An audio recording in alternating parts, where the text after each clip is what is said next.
The hero speaks to the warriors and informs them that they have won a crushing victory in battle. They all as one began to spell out their state, but with his gesture, the hero let it be known for the boys to stop, and continues that in this battle, their losses have been minimal, but the enemy lost 100,000 men and 80 more captured, which makes this battle one of the greatest in the history of their state. The soldiers were getting all twisted up at those words, and with that in mind, Qi wants to reward every person who participated. Everyone will get a pretty decent reward, and those who have proven themselves in battles will be promoted.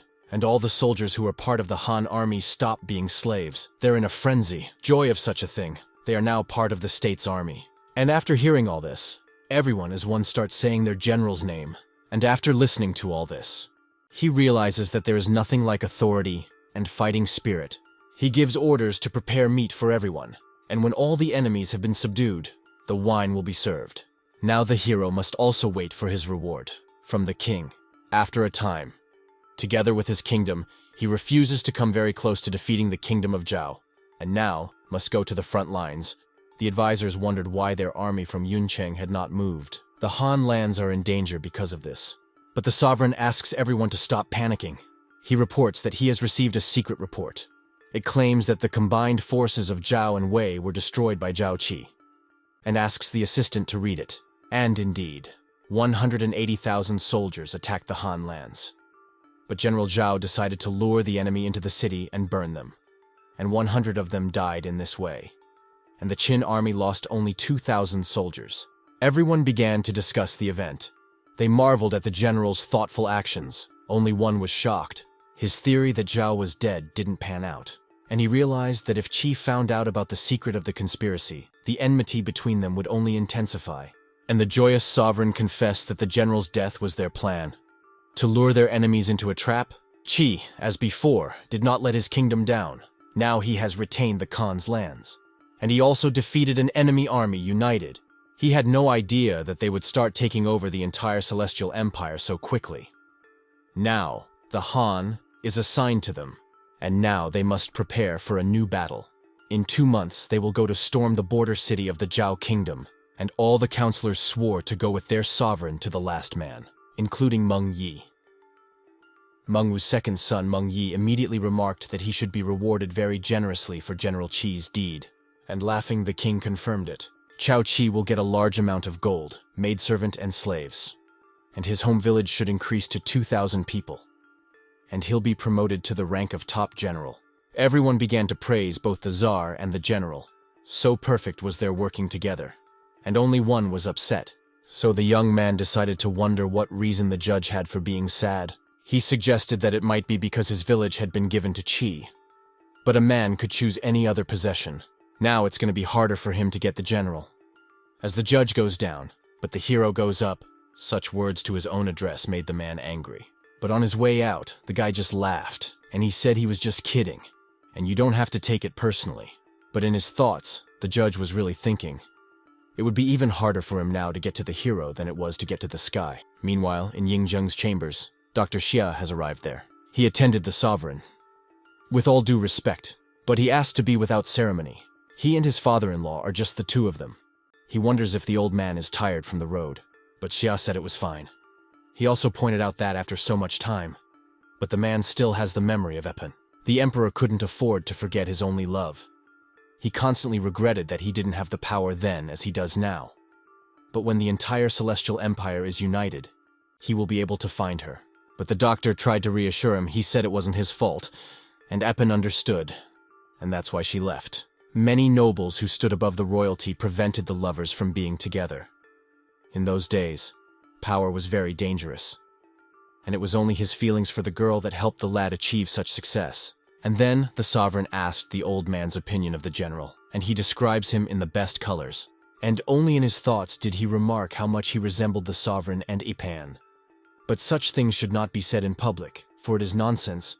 The man decides to invite Zhao to his kingdom after conquering it. He notes that he wanted a son like that with dun air, and as soon as the old man heard that name, he was astonished. When the man saw this, he wondered if he didn't know that the sovereign used to call her that, and he kept running the thought of that name through his mind. So his hunch was right. The Tsar asks what's wrong with his father-in-law, but he replies that everything is fine.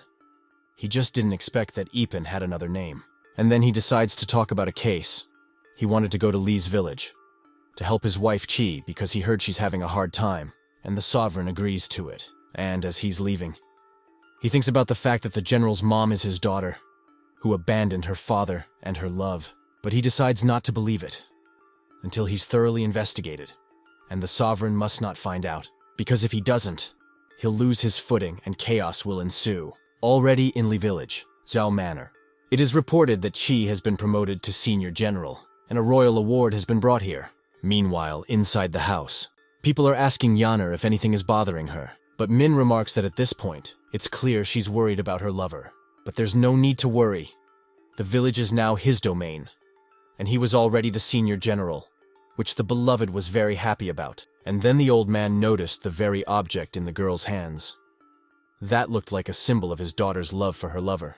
He wonders where the lady got that jasper pendant, and notes that a friend of his had a similar one. She told me it was her mother-in-law's thing. It was a symbol of love with her husband. If Xia knows the owner, maybe Qi can meet her father. Since after mother's death, we still don't know who it was. And in his thoughts, the hero realizes that his fears turned out to be true.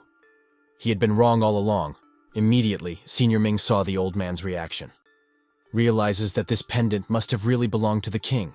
And while the doctor was thinking that no one must know that Qi was the king's son, Ming approaches him, wondering if he's sure it's the same pendant. And the old man upsets them by pointing out that she's completely different up close. And unfortunately, it's not her. Girl realizes that finding a person is a very difficult process, and asks to be addressed by her first name, and he wonders if it's okay to talk like that. And immediately one of the sons reaches out to the old man. In his mind, he apologizes to his daughter for coming so late. He can't even recognize his grandchildren. But he has no regrets. The Ming family members discuss the fact that Zhao Qi is really the son of the sovereign, but the young one doesn't understand why they have to hide it. The family can profit from it, but the father explains that the problem is that it's Xie Yuipin's son.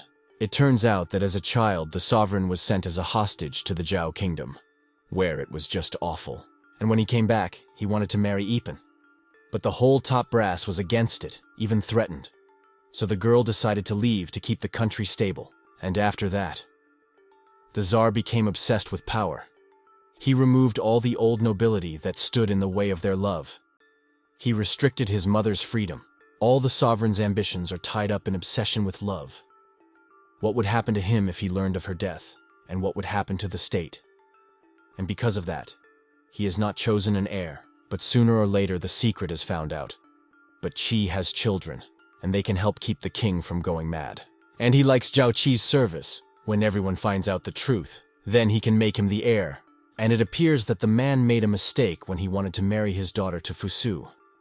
For such conjectures he was praised, and it was also pointed out that it was originally assumed about that they helped the future great general.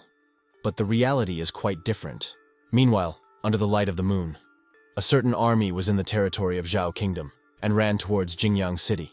This was noticed by Zhao's troops who were defending the city, but their burning ordered them not to worry, as it was obvious from their uniforms and flags that it was their fighters. One of them comes very close and asks to open the gate, and notices that they're here on the orders of a senior general. And even though with full confidence, they still ask for a military badge. It has to be put in a bucket for inspection. And indeed, everything was in order. The badge was not fake. Immediately, without a second thought, they opened the gates of the city. They met the brothers, and wonders how things are going at the front, and when General Pan returns with victory. But with a laugh, he gets a question in return. Does he realize to whom he has bowed his head? And at the same moment, a violent blow was delivered to the soldier's throat. They were General Zhao's soldiers in disguise. He gave orders not to harm civilians, and those who decide to surrender themselves. And dozens of soldiers went to storm the city. The soldiers of the enemy kingdom only now realized that the soldiers of the Qin Kingdom were in front of them, and didn't understand what they were doing here. And on both sides went the soldiers to the battle of death. Many chose the path that avoided the danger of death, to simply surrender. And a moment later, a senior general showed up in the territory of the already effectively captured city. He was told that the city's outskirts were already under control, and soon the entire city would be as well, and that most of the soldiers had surrendered. The general gives orders that one man must not get out of this city, since no one must know about this siege. They plan to do it again with another city. A captured soldier claimed that Qin had allowed himself too much, and soon General Pan would return from Nanyang with victory and show them, but the soldiers laughingly inquired where he thought they got such armor from, and reports everything that happened in Nanyang. The soldier was in complete shock at what he heard. The hero is asked what should be done with the soldiers. Should we write them off as members of the Han army? But the enemy general remarks that he'd rather die, and Zhao Qi decides to make his wish come true, already leaving orders the execution of anyone who doesn't surrender. Because if they're resisting so hard, they don't need them. Already indoors, the hero notes that this victory was too easy. And now to see the reward from the system. Through this fight, the hero was able to gain enough experience to increase his level 10 level. The hero remarks that this time, their army actually failed this time, so it can be concluded that Zhao's kingdom is at an end. Here a soldier bursts into the general, who wonders what they should do with those who have surrendered, and the hero orders them to be sent to Xinjiang. He also announces that the next target is Anyang, and to do it without the help of others. But the aide objected that if they lost, the sovereign would not be able to send us help because he would not know about it. And the hero wonders if the soldier thinks he's that arrogant. He won't risk the lives of his soldiers. This time, they've got a crazy fast takeover of the city. And since no letters have been sent, no one knows about it, which means the next town is also in the unknown. Oh, and actually the Zhao kingdom is considered the strongest, so you have to deal with it when they're weakened. That's what a sovereign would do. Destroy the enemy at the first opportunity. Already in the sunlight, there was an incident. One of the captured soldiers managed to escape from outside the city limits. The soldiers wondered what the general would have them do with him. And the general says, let him go. Let him tell everyone. It will instill fear, and it will increase the certainty of victory. They'll attack while they're panicking. All soldiers must change into Qin's armor. 140,000 in all must go with him to storm Handan. 10 more will stay here. Meanwhile, already at the Luntai Palace, news that General Pan is dead, and that 2 cities have already been captured, has caused the people indescribable fear. The soldier finishes telling them that General Wei has deceived them all, and now his army is very close to the capital. The sovereign was indescribably horrified at such news. Such nerves made him spit blood. He wondered to the chancellor what they should do. The enemy army is actually already here. If they capture this city, the kingdom is finished, but he reassures him that there are 50,000 top-class fighters. They have nothing to fear. And the heir Prince Zhao, it's better not to call General Lu Li who guards part of the borders, because if the capital goes, at least the borders will be safe. But the king was in such a panic that he claimed he wanted him dead, or that borders were more precious than his life, and assumes that the prince wants him dead because he misses the throne of the king. But he does not confirm such words, and the sovereign orders that Zhao Yi will now be the new commander-in-chief of the army in the capital and will defend it, and he's letting everyone go. Everyone during the exit discusses the decision the sovereign has made. It's still pretty dangerous, but many people point out that if Chunping had been on the throne, this kind of thing would never have happened. And then the new general is informed that his army is ready to fight. The one realized that it was up to them to ensure that the Zhao kingdom existed, and that they had to hold out until General Lian Po arrived. And he begins to tell his men what terrible things the Qin soldiers have done, and that they want to take them over again, and asked if they were ready to fight for their native kingdom. And they all confirmed it with their shouts. Qi didn't understand how his enemies could hope to stop him, a 50,000-man army, and wondered who commanded them. And he is informed that the Prince of Chunping, Zhao Yi, became the general. But still the hero thought that it was nothing. And already Senior General Qi is asking his soldiers if they are ready to respond to the provocations of the enemy. And in his speech, he remarks that the people of Yandi and Huangdi are depressed because of the constant warfare, and now they need to finish off the Second Kingdom. He orders the defeat of Handan and the destruction of Zhao, and make their great kingdom the ruler of the entire Celestial Empire. By the delivery of the penetrating speech, all the fighters were brimming with fighting spirit. They were ready to destroy anyone. Led by his great senior general Zhao Qi, the defensive space they put behind the archers. The enemy was surprised by this. Still, the general gives them orders to be cautious though. But to lead their attack, the hero commands the archers to prepare, and all prepare the catapults. But noticing the level of enemy arrows, the hero laughs and asks his warriors to show the true level of the arrows. and deadly arrows and deadly cobblestones flew at the enemies. They were terrified of such force and range of arrows. But the general further orders his archers to continue firing and not to let them advance a step further. But he is informed that the Qin army has already cut off all their arrows, and already they are preparing siege ladders. He didn't realize they could move so quickly, with shields so heavy, and the thought that they had already lost to be on their own. General Zhao Qi explained to the prince that he would never recognize the might of his army again, even though he was a normal guy. The hero already had his strongest magic red bow in his hands, and already pulling the bowstring, he notes that the main thing in the army is the fighting spirit. And if they're strong enough, any tire will seem like nothing, but instead of a single arrow, the magical bow skill only increases the amount of, and all these trappings of mad power he unleashes on his enemies, the divine art of shooting. It was so insanely powerful that the defensive wall was completely starting to collapse. The power of the arrows was able to destroy the gate and break through the soldiers' defenses. And in response, they want to use boulders and logs to stop the attack on them. But the general is informed that their assault has been successful. The gate has been destroyed to rubble. He's shocked by this. Immediately, the protagonist's arrows reached the general as well. He was knocked far to the side of the wall with maddening force. The soldiers tried to help him. They told him to hold on, for the fate of the kingdom was in his hands. But one of the biggest fears was the strength of the enemy general. The soldiers couldn't even imagine him having it. The prince didn't realize who would cause his city and kingdom to be destroyed, man or demon. The soldiers soon realized that their commander-in-chief had died right before their eyes, and the situation in general, they need to tell the Tsar as soon as possible. Meanwhile, the Qin soldiers were discussing their general's heavenly strength, and they couldn't even imagine how long it would take them to get one of those. But the hero notes that martial arts give longevity, so why rush anywhere? They wonder if their cavalry has 3 treasures. They report that everything is ready, and that with all 3 treasures, the hero's cavalry is just as good as the enemy's. The hero was glad of this, and orders a squad to be sent to find Yan. He would be sure that something he had made an escape from his capital, and all the other warriors would go with him to the city, and everyone followed him on horseback and rode forward. Their military spirit was at its peak, for they themselves had seen their general destroy the enemy's defenses with 10 arrows. And the 2 nations met in battle. The troops made it to the enemy palace. But immediately one of the soldiers was attacked by a soldier of Zhao's army. The hero decided to wonder who stood before him, since he didn't think there were any such daring warlords left in the city. Turns out it's General She, and he claimed that as long as he's here, the enemy general can't take a step forward. Qi noted that what knows him is a cabinet general, the father of the prince the protagonist killed. He wonders if the general just wants to surrender. Such behavior angered the general. He claimed that as long as his kingdom was in danger, he was willing to fight for his life. He asks his warriors if the sons of Zhao are ready to fight their enemies. And they marched on the kingdom of Qin. But the hero who raised his hand noticed that Zhao's kingdom is so strong for a reason. The archers had already prepared to release their arrows at their opponents. The general was sure he could get the main character's head, but as soon as he jumped on the enemy, he threw his spear at him, and he fell with his horse to the ground.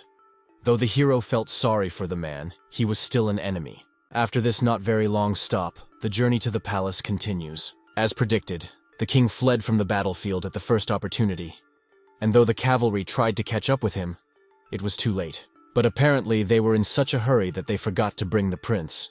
He can be used to lure the king out, perhaps. The hero wonders who this boy is. He replies that he is the heir prince. He says they can do anything they want with him, but it's useless to blackmail his father. I realized that this kid was completely useless to them, and using him would definitely not work in Yan's immunity. He may be a prince, but no one has come back for him, which means he just didn't find favor with the king or they would have taken him away. And the king's real favorite is a completely different son who was born of a prostitute, and that's the one he probably took with his mother. He wanted the boy to be strong in spirit at this age, but in this situation, he is just an abandoned child. Greetings has always had many warriors, but what ruined the kingdom is that the king always lined up a helper. The Qin army succeeded in capturing the capital, infiltrating deeper into the country, and breaking the people's faith in their sovereign. At this moment, there is complete chaos, which is the perfect moment for the king to completely conquer the Zhao kingdom. Immediately, the hero orders the captured city to be isolated, and no one will be allowed to leave its territory. The soldier couldn't see the point because the king's officials had fled. Qi notes that although the officials themselves have escaped, but their families are gone and need to be taken care of. Also, the general will prevent the soldiers from needing a few days of rest since there is a very large battle coming soon.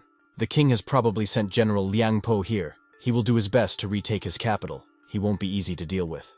But in principle, it's good that the king escaped, because it's better to be opposed by a weak king than a talented official.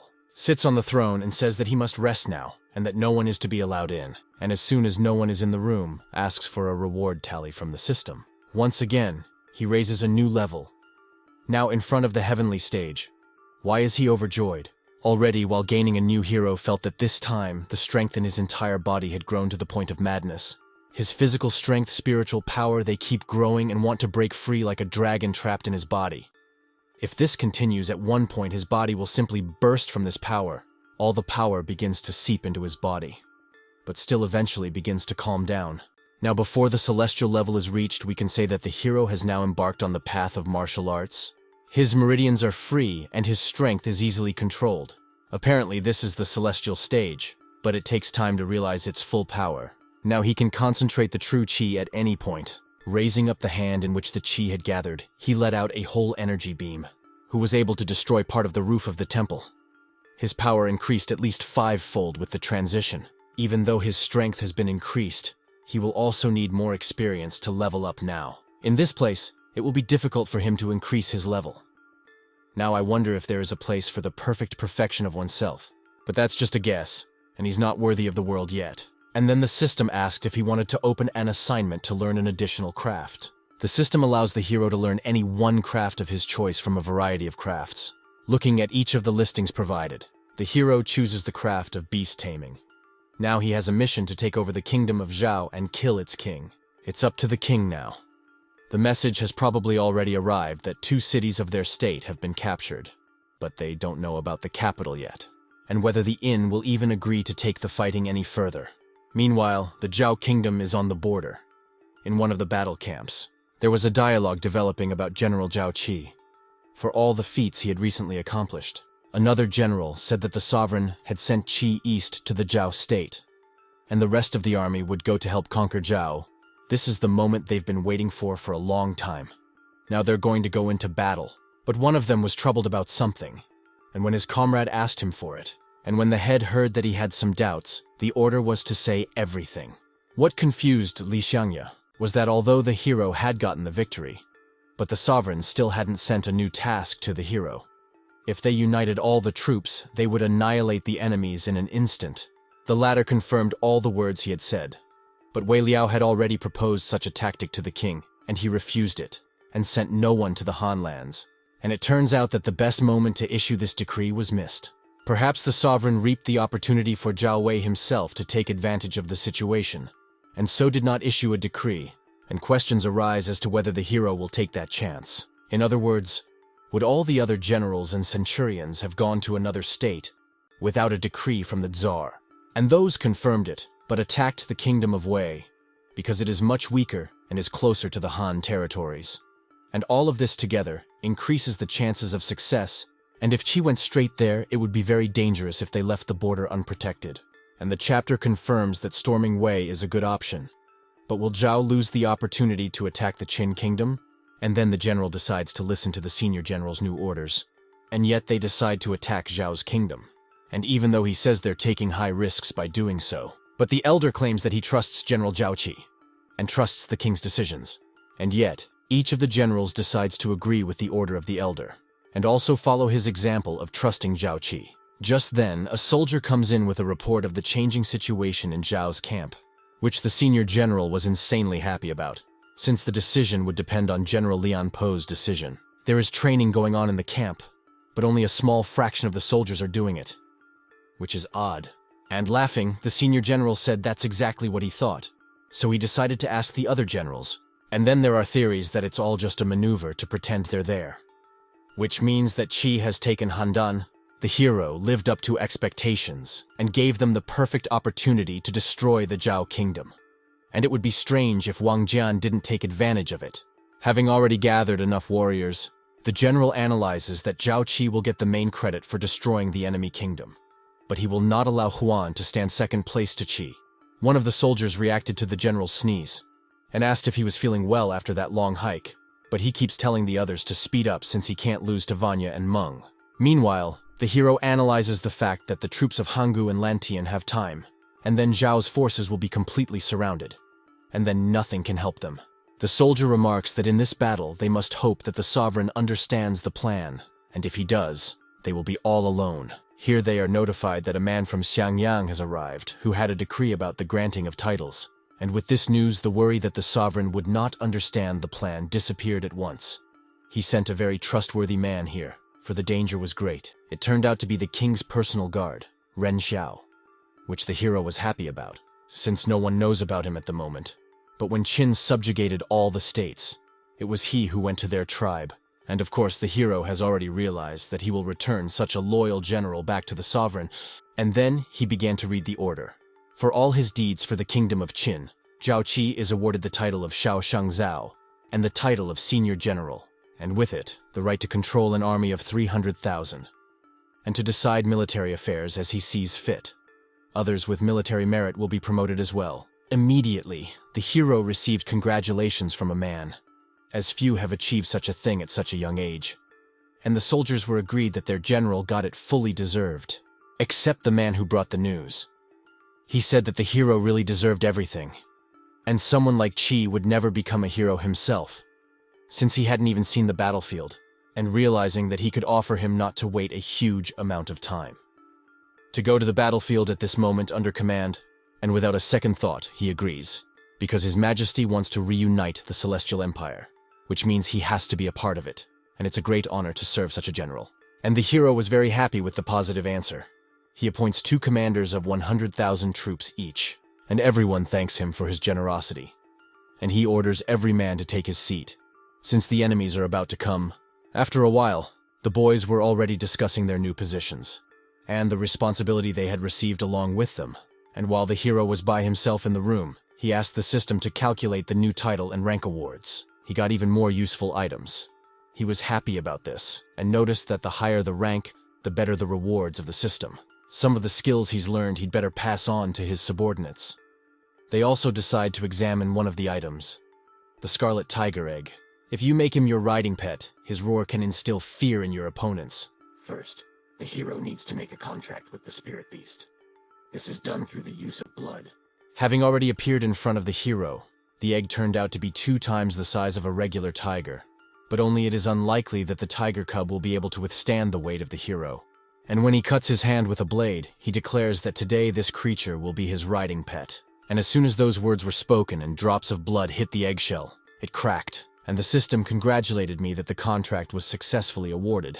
And before the hero appeared a truly spiritual beast that inspired fear. But just moments later, his fearsome countenance changed to a harmless one. Such a hero was surprised and didn't understand where all the ferocity had gone. He recognized him as his master, even let him pet him and named him Shui Hu.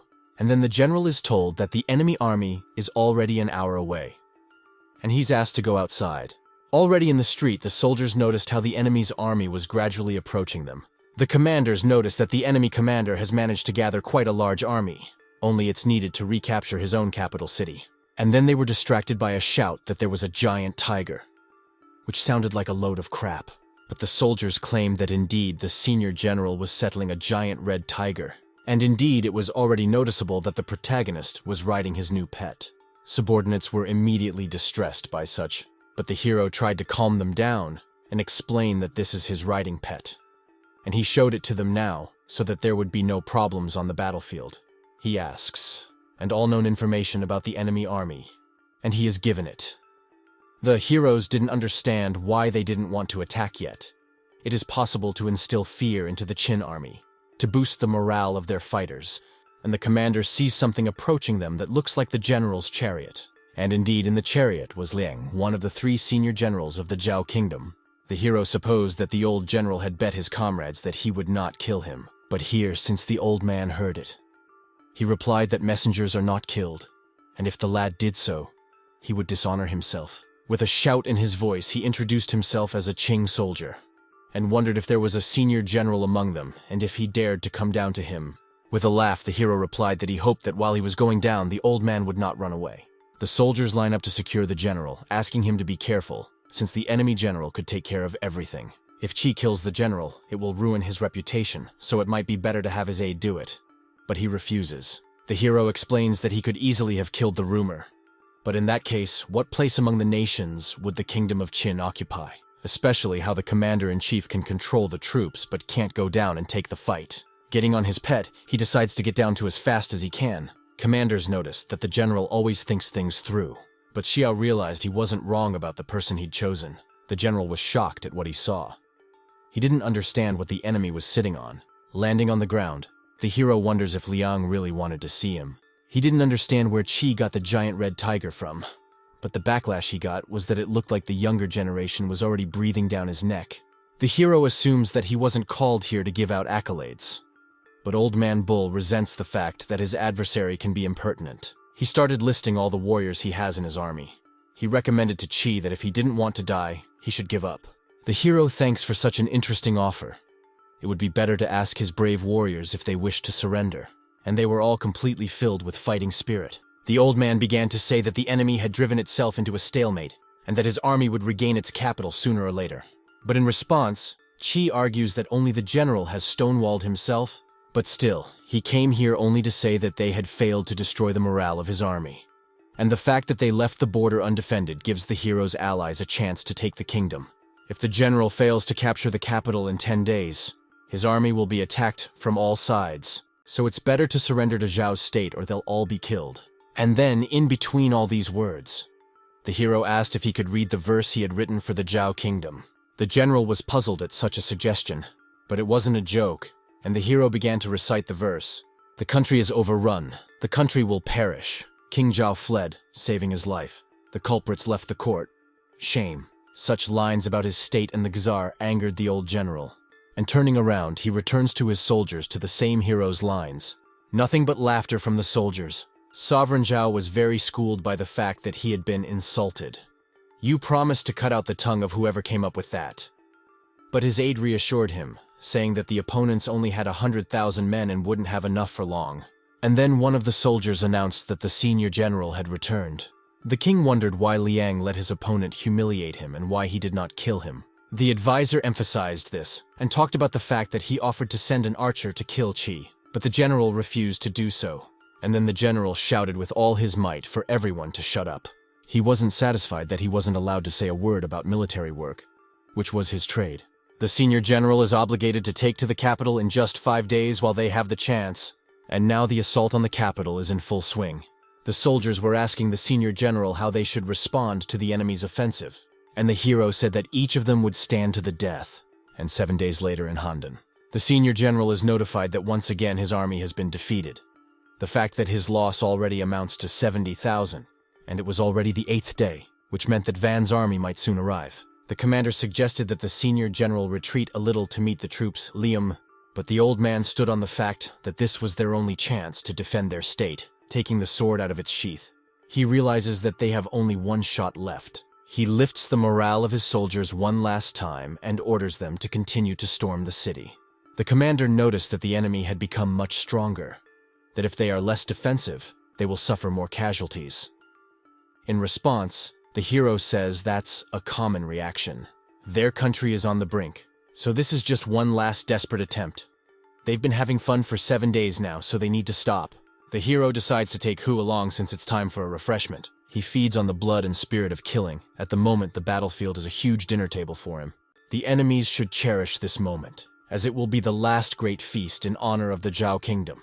The old man orders his soldiers to keep advancing, and even if he's killed, he'll still retake the capital. And then he gets word that his soldiers have finally succeeded in reaching the city walls. They are trying to break through the defenses as quickly as possible and are already in the capital's territory. We must stand to the end, and even if the general dies, we must still stand to the end. The main thing is to take back the capital. The hero himself decides to counterbalance this offensive. With his magical bow, he is about to attack, and it's unfortunate that a great general like Lian Po is about to die. As soon as the soldiers noticed the protagonists launched arrows, they immediately formed up to protect their general. But the arrows didn't give a damn about any opposition at all. They accomplished their most important goal. The soldiers immediately empathized for their general. In death, the The general realizes that these same arrows destroyed the city gates. No mortal could possess such power. And fell a male hero without leniency. But even so, fear not, his soldiers must take advantage of his demise to fight to the end. And now it should be up to the soldiers that their senior general is dead, and their anger adds even more determination. They decide not to let him die in vain. He has given them an order. They must follow through. And overwhelmed, they decide to set out to storm the city even harder. And the protagonist is informed that the enemy general is dead, but the soldiers have only gotten stronger, and suggests that everyone retreat. Jay realized that the general had long ago realized the ways of the hero, but he decided to trade his life for the motivation of the soldiers, and immediately orders the cavalry and infantry to be ready. Since with all this, the enemy will soon retreat and must be pursued. The soldiers didn't understand why the enemies would retreat. They were now fighting fearlessly, and the hero explained that because of the speed of their movement of Wang Jun's army, and of course the incompetence of the kings, and already in the asylum the information about the death of the senior general reached us, which the Tsar was not at all happy about. It is explained to him that the general wanted to go faster forward, but unfortunately, he died in the end. And now the sovereign must choose a way forward. And there's another news about Wang Jun's army having already entered the territories. They came 2 days earlier, and that made him even more terrified. Because if they were surrounded, he wouldn't be able to escape. And the aide suggests that it's not too late to retreat, and the woman points out that as long as the king lives, Zhao will live. And the thought now entered the man's mind that this was exactly what should be done, and face Li Mu's army and then retake the capital. So let the soldiers retreat back to the capital. Between the sounds of battle, the bell was struck sharply. When the soldiers heard it, they realized it was a signal to retreat. They couldn't believe it. They didn't understand why. A soldier came on horseback and announced that the order to retreat had been given by the king. So we must retreat, and even though the fighters explained that I couldn't retreat at the moment. Another half a day, and they could take back the capital. And then came the indignation of whether the orders of a dead general were more important than the Tsar. Again, the order to retreat from the battlefield was voiced at full volume, and having emptied their weapons, the soldiers turned toward their battle camp. Utterly distraught over this fact, the soldiers were simply shocked by Senior General Zhao Qi's genius.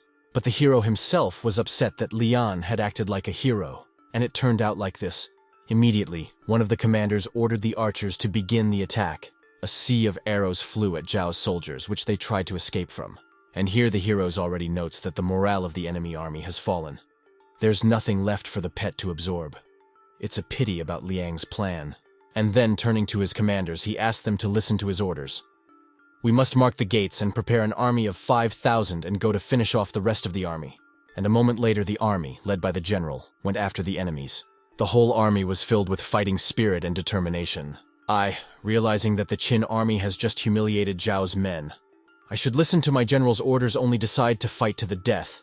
And then one of the soldiers is filled with determination and decides if he can kill one of Qin's generals, he can live up to the general's expectations. Well, he dodges the attack with complete ease. The soldier was shocked that a man could dodge a horse, and immediately he was struck to the ground by an enemy's blow. The general noted that the enemy cavalry could not resist General Zhao's 3 treasures. The soldier didn't understand what 3 treasures the man was talking about. He wondered if they had succeeded in defeating his state's greatest pride in the art of riding. The soldiers were shocked when they saw a giant shooting gallery on the battlefield coming at them. And then the hero begins to address the enemy army. He offers them to surrender, but if not, to meet their deaths, and recalls that their king fled to the Thai lands he abandoned, and the general who sacrificed his life and his fighters. And then the soldiers start to think about how this could really happen. Even the death wish was still alive in them, and they decide to surrender, throwing their weapons on the ground, and kneel down and beg for mercy from the enemy general. The hero row of generals to put 4,000 warriors, the other 10 will go north with him. Meanwhile, the king was very worried because he didn't want to stay on the land of his capital, and that only Li Mu could protect him. And one of our generals claimed that there were still a few thousand soldiers left in the capital, and that they would be able to hold off the enemy's army. And then, out of sheer fright, the horses started to panic. The king didn't understand what they were so afraid of, and why mere cattle would want to drive him to his death. And then the general asks the sovereign's attention to one detail. The protagonist and his commanders were already standing in front of them. I told you to the Russian Tsar that he can't escape, only activated such that the Qin army was already in front of them. And then the hero began to address the remaining soldiers. He denied that those soldiers who had become in the capital had already succeeded, and they would leave them alive if they did the same thing. But the general was furious at those words. You were prepared to die rather than surrender to the barbarians. And just as the remaining soldiers began to head toward the hero, a rain of arrows rained down on them. Notes that the chance was lost, wonders if anyone else might want to fight back. The king was filled with a terrible fear that his guards had been killed. He realized that he could not be captured by the hero, as it would be incompatible with his life. And immediately all the politicians decided to surrender so as not to die at the hands of a hero. In a panic, the sovereign decides to bribe the protagonist. He suggests that he help him, and in return, he would get the title of chancellor. The hero noticed that apparently the king is not going to surrender. With every step, the Tsar's panic increased more and more, and he decided to change his offer. But he had already called the senior general of this. Of course, the words had no effect on the protagonist, and with a single swing of his staff, he sent a torrent of fire in the direction of the enemy. The chariot was destroyed, and the corpse of the king lay on the ground. The chancellor couldn't believe that their king was already dead, and immediately arrows flew at the king's aides. And now the protagonist notes that the king is dead, which means there is no more power left in Zhao's capital city. Officially, the Zhao kingdom was completely destroyed. After a while, there were several soldiers watching the capital. They were discussing what really Qi pleased with the enemy army, and judging by any battle given to him was not easy. It's a miracle he managed to fight back for so long. The general raised all his soldiers and proclaimed the order that they should seize the royal palace and help Senior General Qi's army. And then one of the generals got word that someone had begun to press in on the capital. There was immediate speculation that it was the remaining enemy soldiers. You could tell by the looks of them that they were their generals. General Tusui asked who was in front of him. If they were comrades, to introduce themselves now. The soldiers were surprised that the army had already taken the palace. Apparently they were too late. They've been told every last detail. The generals were shocked that General Zhao Qi killed Lian Po. They wondered what happened to the king. The general claimed everything he was told was true. And at this point, the protagonist should be back by now, since he's long since gone after the enemy king. And two guys said that even though they're about the same age as Qi, he's a long way from his level, and also asked what happened to their horse. I was told it was 3 treasures: saddles, stirrups, and horseshoes. They were the ones that helped destroy the cavalry of Zhao's army. They had not yet used these treasures in battle, therefore, and the general did not propose to introduce them into the army. They were surprised to learn that even Khufu's cavalry could defeat them. They admired Zhao Qi's genius. Wang and Li came to the senior general's chambers. They got scared as soon as they saw the giant tiger in blood-red color. We explained that there was nothing to worry about, and it was the general's pet. They introduced themselves to the senior general, apologized for the indelicacy, and explained that they just didn't expect it. The new hero just asked for a ceremony. They explained to you that they brought the troops as reinforcements on the general's orders, and they didn't expect the Qi army to be finished. The hero noticed that this was due to the courage of his brave fighters, and he also wondered where all the other generals were, and what was happening to the kingdom of Va. It was explained to him that it had originally wanted to help the Zhao kingdom, and had blocked and captured one city. The hero laughed and remarked that this was great news, that things were shaping up great for their beautiful state. And immediately the general asked what happened to the enemy king, and where the protagonist wants to go after capturing the capital city. One of the commanders gave me a box and said that the Tsar's head was in it. She's already embalmed and ready to go. And as for their future plans, his soldiers are already exhausted, so they won't come any further. The information that the hero wants to reformat Zhao's surrendered soldiers caused one of the generals to admire him. He explained that he only wanted to unite the Celestial Empire. So if he killed all of Zhao's soldiers, the balance would be off. So most of the soldiers surrendered.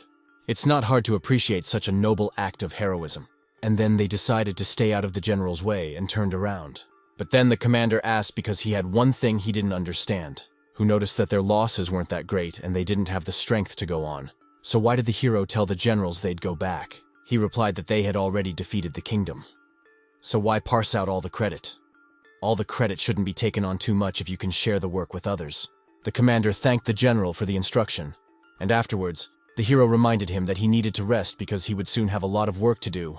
And with only him and his pet left in the room, he asked the system to count his reward. Because of the experience he has gained, he has the opportunity to increase his level. Now his true Qi has doubled, and he's also interested in how much his pet has raised in these few days of levels. and it turns out that he has already reached the 9th level, and the insane power that he possesses even the hero himself could not suppress. Still, he is relieved to realize that they have a contract and he will never attack him. But then the pet noticed something very disturbing. The hero asked to show himself, and also asked his pet to calm down. Zhuo showed up, greeted his master. The hero asked about the case the guy was assigned to, and he explained that he had formed an army in 6 months, and now as many as 3,000 Shadow Army fighters were ready to serve Zhao Qi. And then he asked the system to show his subordinates' level of harm.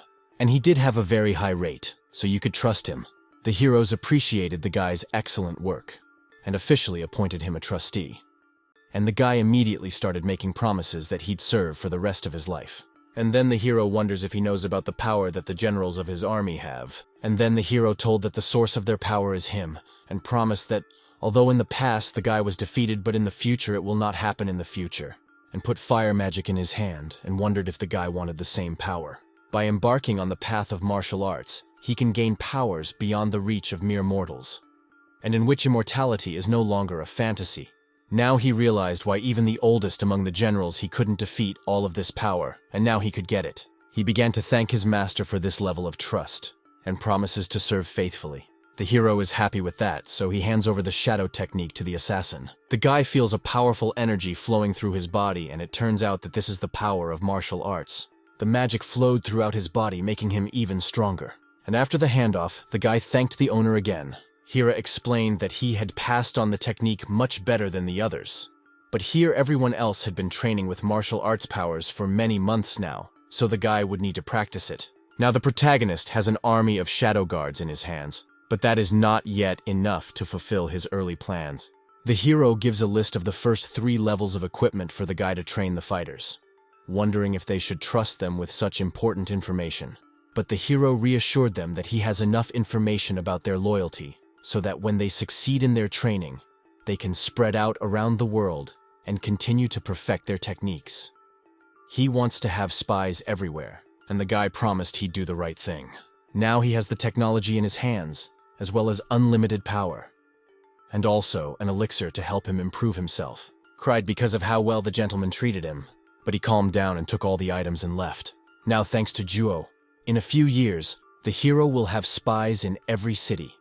Even then, Yuncheng will not interfere as emperor. The hero will quietly be able to become a secret ruler.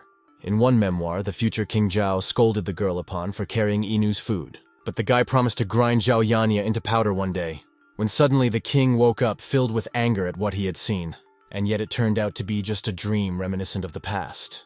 He also heard some noise coming from the other room. It turns out a personal letter from Senior General Qi had come here. The Tsar asked to let in the man with the letter. The sovereign laughed when he heard that the hero had killed Lian Po and Zhao Yan in turn. He already wants to reward him very generously for it. But also gifts came to the king, and he was told that here was King Zhao's head, and a letter with secret information. The man couldn't believe what he had heard. The guy talks about how General Zhao insisted on sending this head to the king, and the king was crazy about it. He gives the order to feed the scumbag's head to the dogs. The king was congratulated that he had been avenged and that the neighboring kingdom had been destroyed. And as he expected, thanks to Qi, they had achieved a great deal. The king objected to the desire to go with Meng to the camp of the guard force right now. After a while, they began to announce that the sovereign was coming to the camp. The commander of the guard met his lord and apologized for not greeting him at once. But the king said that there was nothing wrong with that, and ordered him to make in a short time what was shown on the drawing that the hero had given him. Meng didn't realize what needed to be done so quickly. The king asked to just wait a little longer since it was a gift, and after a while the commander returned with 3 treasures created from the blueprints. The Tsar explained that this was an invention of the protagonist, with the help of which he was able to destroy the enemy cavalry. The general was shocked by this, and the king replied that they would now see if it was true or not. If it was true, it was indeed a very valuable gift. Men offered to let him test everything, but the king decided to test everything himself. And as soon as the horse jumped up with him, everyone was concerned. The man was amazed that with these devices the body does not sway so much during the ride. You can hold on even if you remove your hands, and the horse becomes much faster. Immediately, he decides he might as well try archery, and he ends up going right down the middle. Everyone was convinced that this was a fantastic treasure, and that Zhao Qi is a genius. The emperor has ordered that Xin Shen take care of the cavalry, Meng Yi, on the other hand, must go to Yuncheng to reward the protagonist. But after the official declaration of victory, and the generals took those orders, 5 months later, at Luntai Palace, the protagonist was being reported to by the generals. Most of Zhao Qi's territory belongs to them, but there is a 300,000-strong mercenary army, although there was an attempt to attack them, but it failed. And the protagonist's troops have an offensive option, but you need a reason because taking credit away from others for nothing, and at least about when it could be done. Immediately, a soldier appeared, relaying the information that General Wang Jian wanted to see him. And after news like this, the fact that there's no need to wait any longer. Meanwhile, in the Dai lands, it could be replaced that Zhao Qi's army was moving forward. Questions arose as to whether 50,000 men would be enough in this battle. It turns out that a few days ago, the hero had reported that he had been asked for help, except the other generals couldn't win with 600,000. And then the hero wonders what the reason is for their failure to take over a small territory. And it's because they're afraid to take risks. The Dai lands are the barrier between the Wuying and Yan kingdoms. It is easy to seize these lands, but Qin will suffer great financial and human losses in such a case. And now the hero knows that from history. Li Mu was able to guard his lands for 6 years, and Yuncheng first took over all the kingdoms, and then those lands. And in order to defeat Li Nu's army, it's not about the number of soldiers. It's about destroying the morale of the enemy army. And then Qi is informed that the northern border has been attacked by foreigners, and Li Mu personally sent troops to suppress them. The most important thing here is that he led his own military forces. This is a great opportunity for the Qin generals, which they can't take advantage of because abandoned borders can't be left behind. He immediately got on his pet and set off at breakneck speed to see Li Mu. He doesn't need a squad because he'll only get slower. And so indeed, a battle was fought on the northern border of Dai land.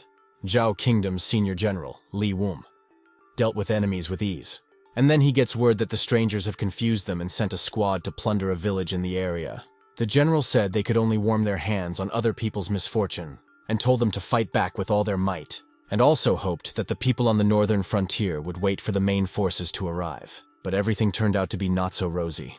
The foreigners attacked the city and killed every one of the population. The people were madly afraid they realized where their saviors were. Ointment accidentally left the baby on the ground, decided to come back alone while everyone else ran out of town. But even that didn't affect bloodthirsty enemies at all. Could only be stopped by a primal sense of fear of the bloody tiger.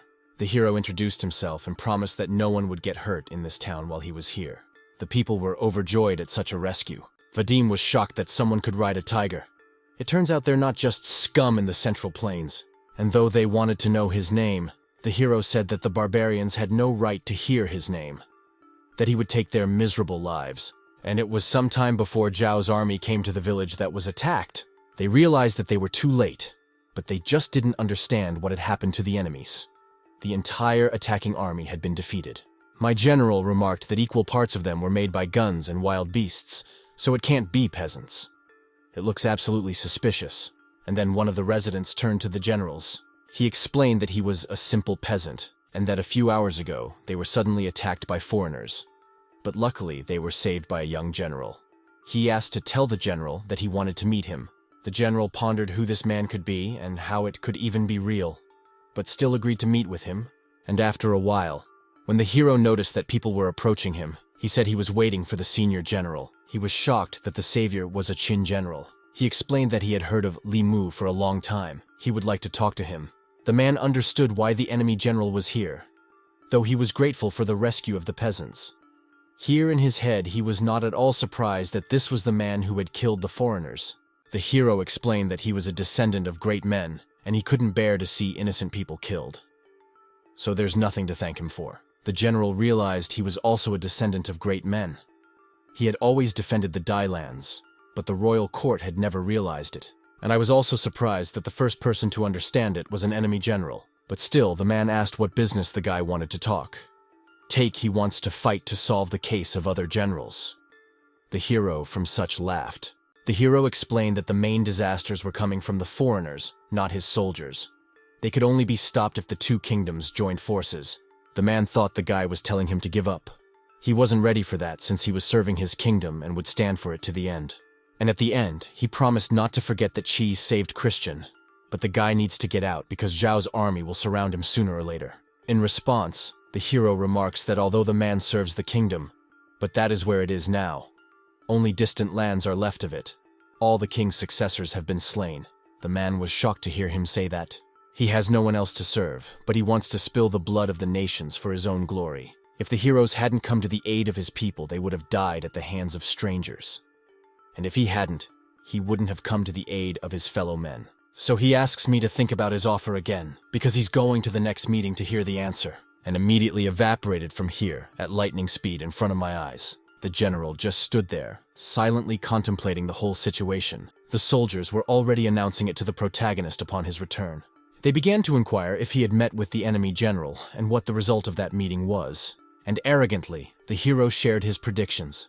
According to him, there's a 90% chance of victory. So at the head of his army, he ordered them to go forward because they needed to meet the other generals. After a while, the minerals greeted the hero very warmly and wanted to drink to their first meeting with him. But they had an argument over who invited Zhao Qi first. But I pointed out that he's the youngest, so he has to respect them.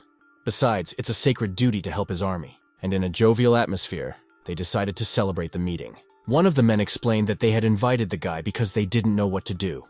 And since they had heard about the hero's knack for coming up with clever plans, he was the perfect match. The hero is aware of the difficulties on this battlefield, so he comes up with a plan to hit the morale of the enemy. The enemy army is confident that they won't attack them in the open, so they're not afraid of them. They'll pretend to fight to the death again, which will scare them.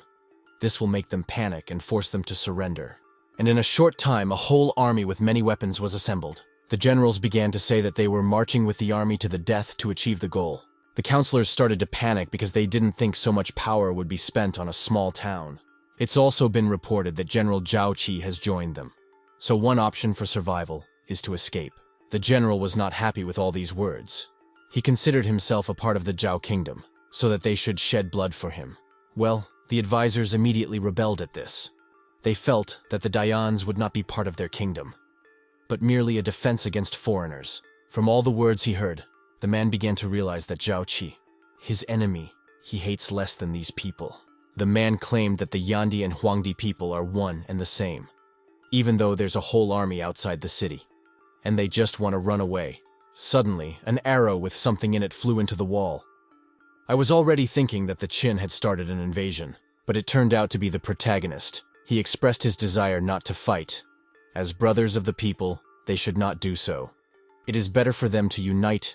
600,000 brave fighters are ready to join forces with them to destroy the outsiders. And if they're willing to take that step, then we need to stop the war. Then the lives of the soldiers will be spared. So why don't they drink wine to the unification? And if they don't want to, the hero will drink to the dead of this small town.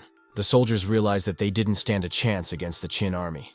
They had always defended themselves against outsiders, and this way, they would only benefit because of the war with Qin. But the political representatives were outraged that the general had surrendered so quickly. Except he said he was treated like a second-class citizen anyway, and now they want a bailout. So without a second thought, he also drinks the hero's poisoned wine. And at the same moment, the general ordered the tying up of a bunch of darlings who were trying to escape into the lands of the... They were naturally not happy about this, and they claimed that Li Mu was a naive idiot who would soon be given to the Qin Kingdom. The man explained that he didn't want to see hundreds of thousands of people die, simply because of the war between the kingdoms.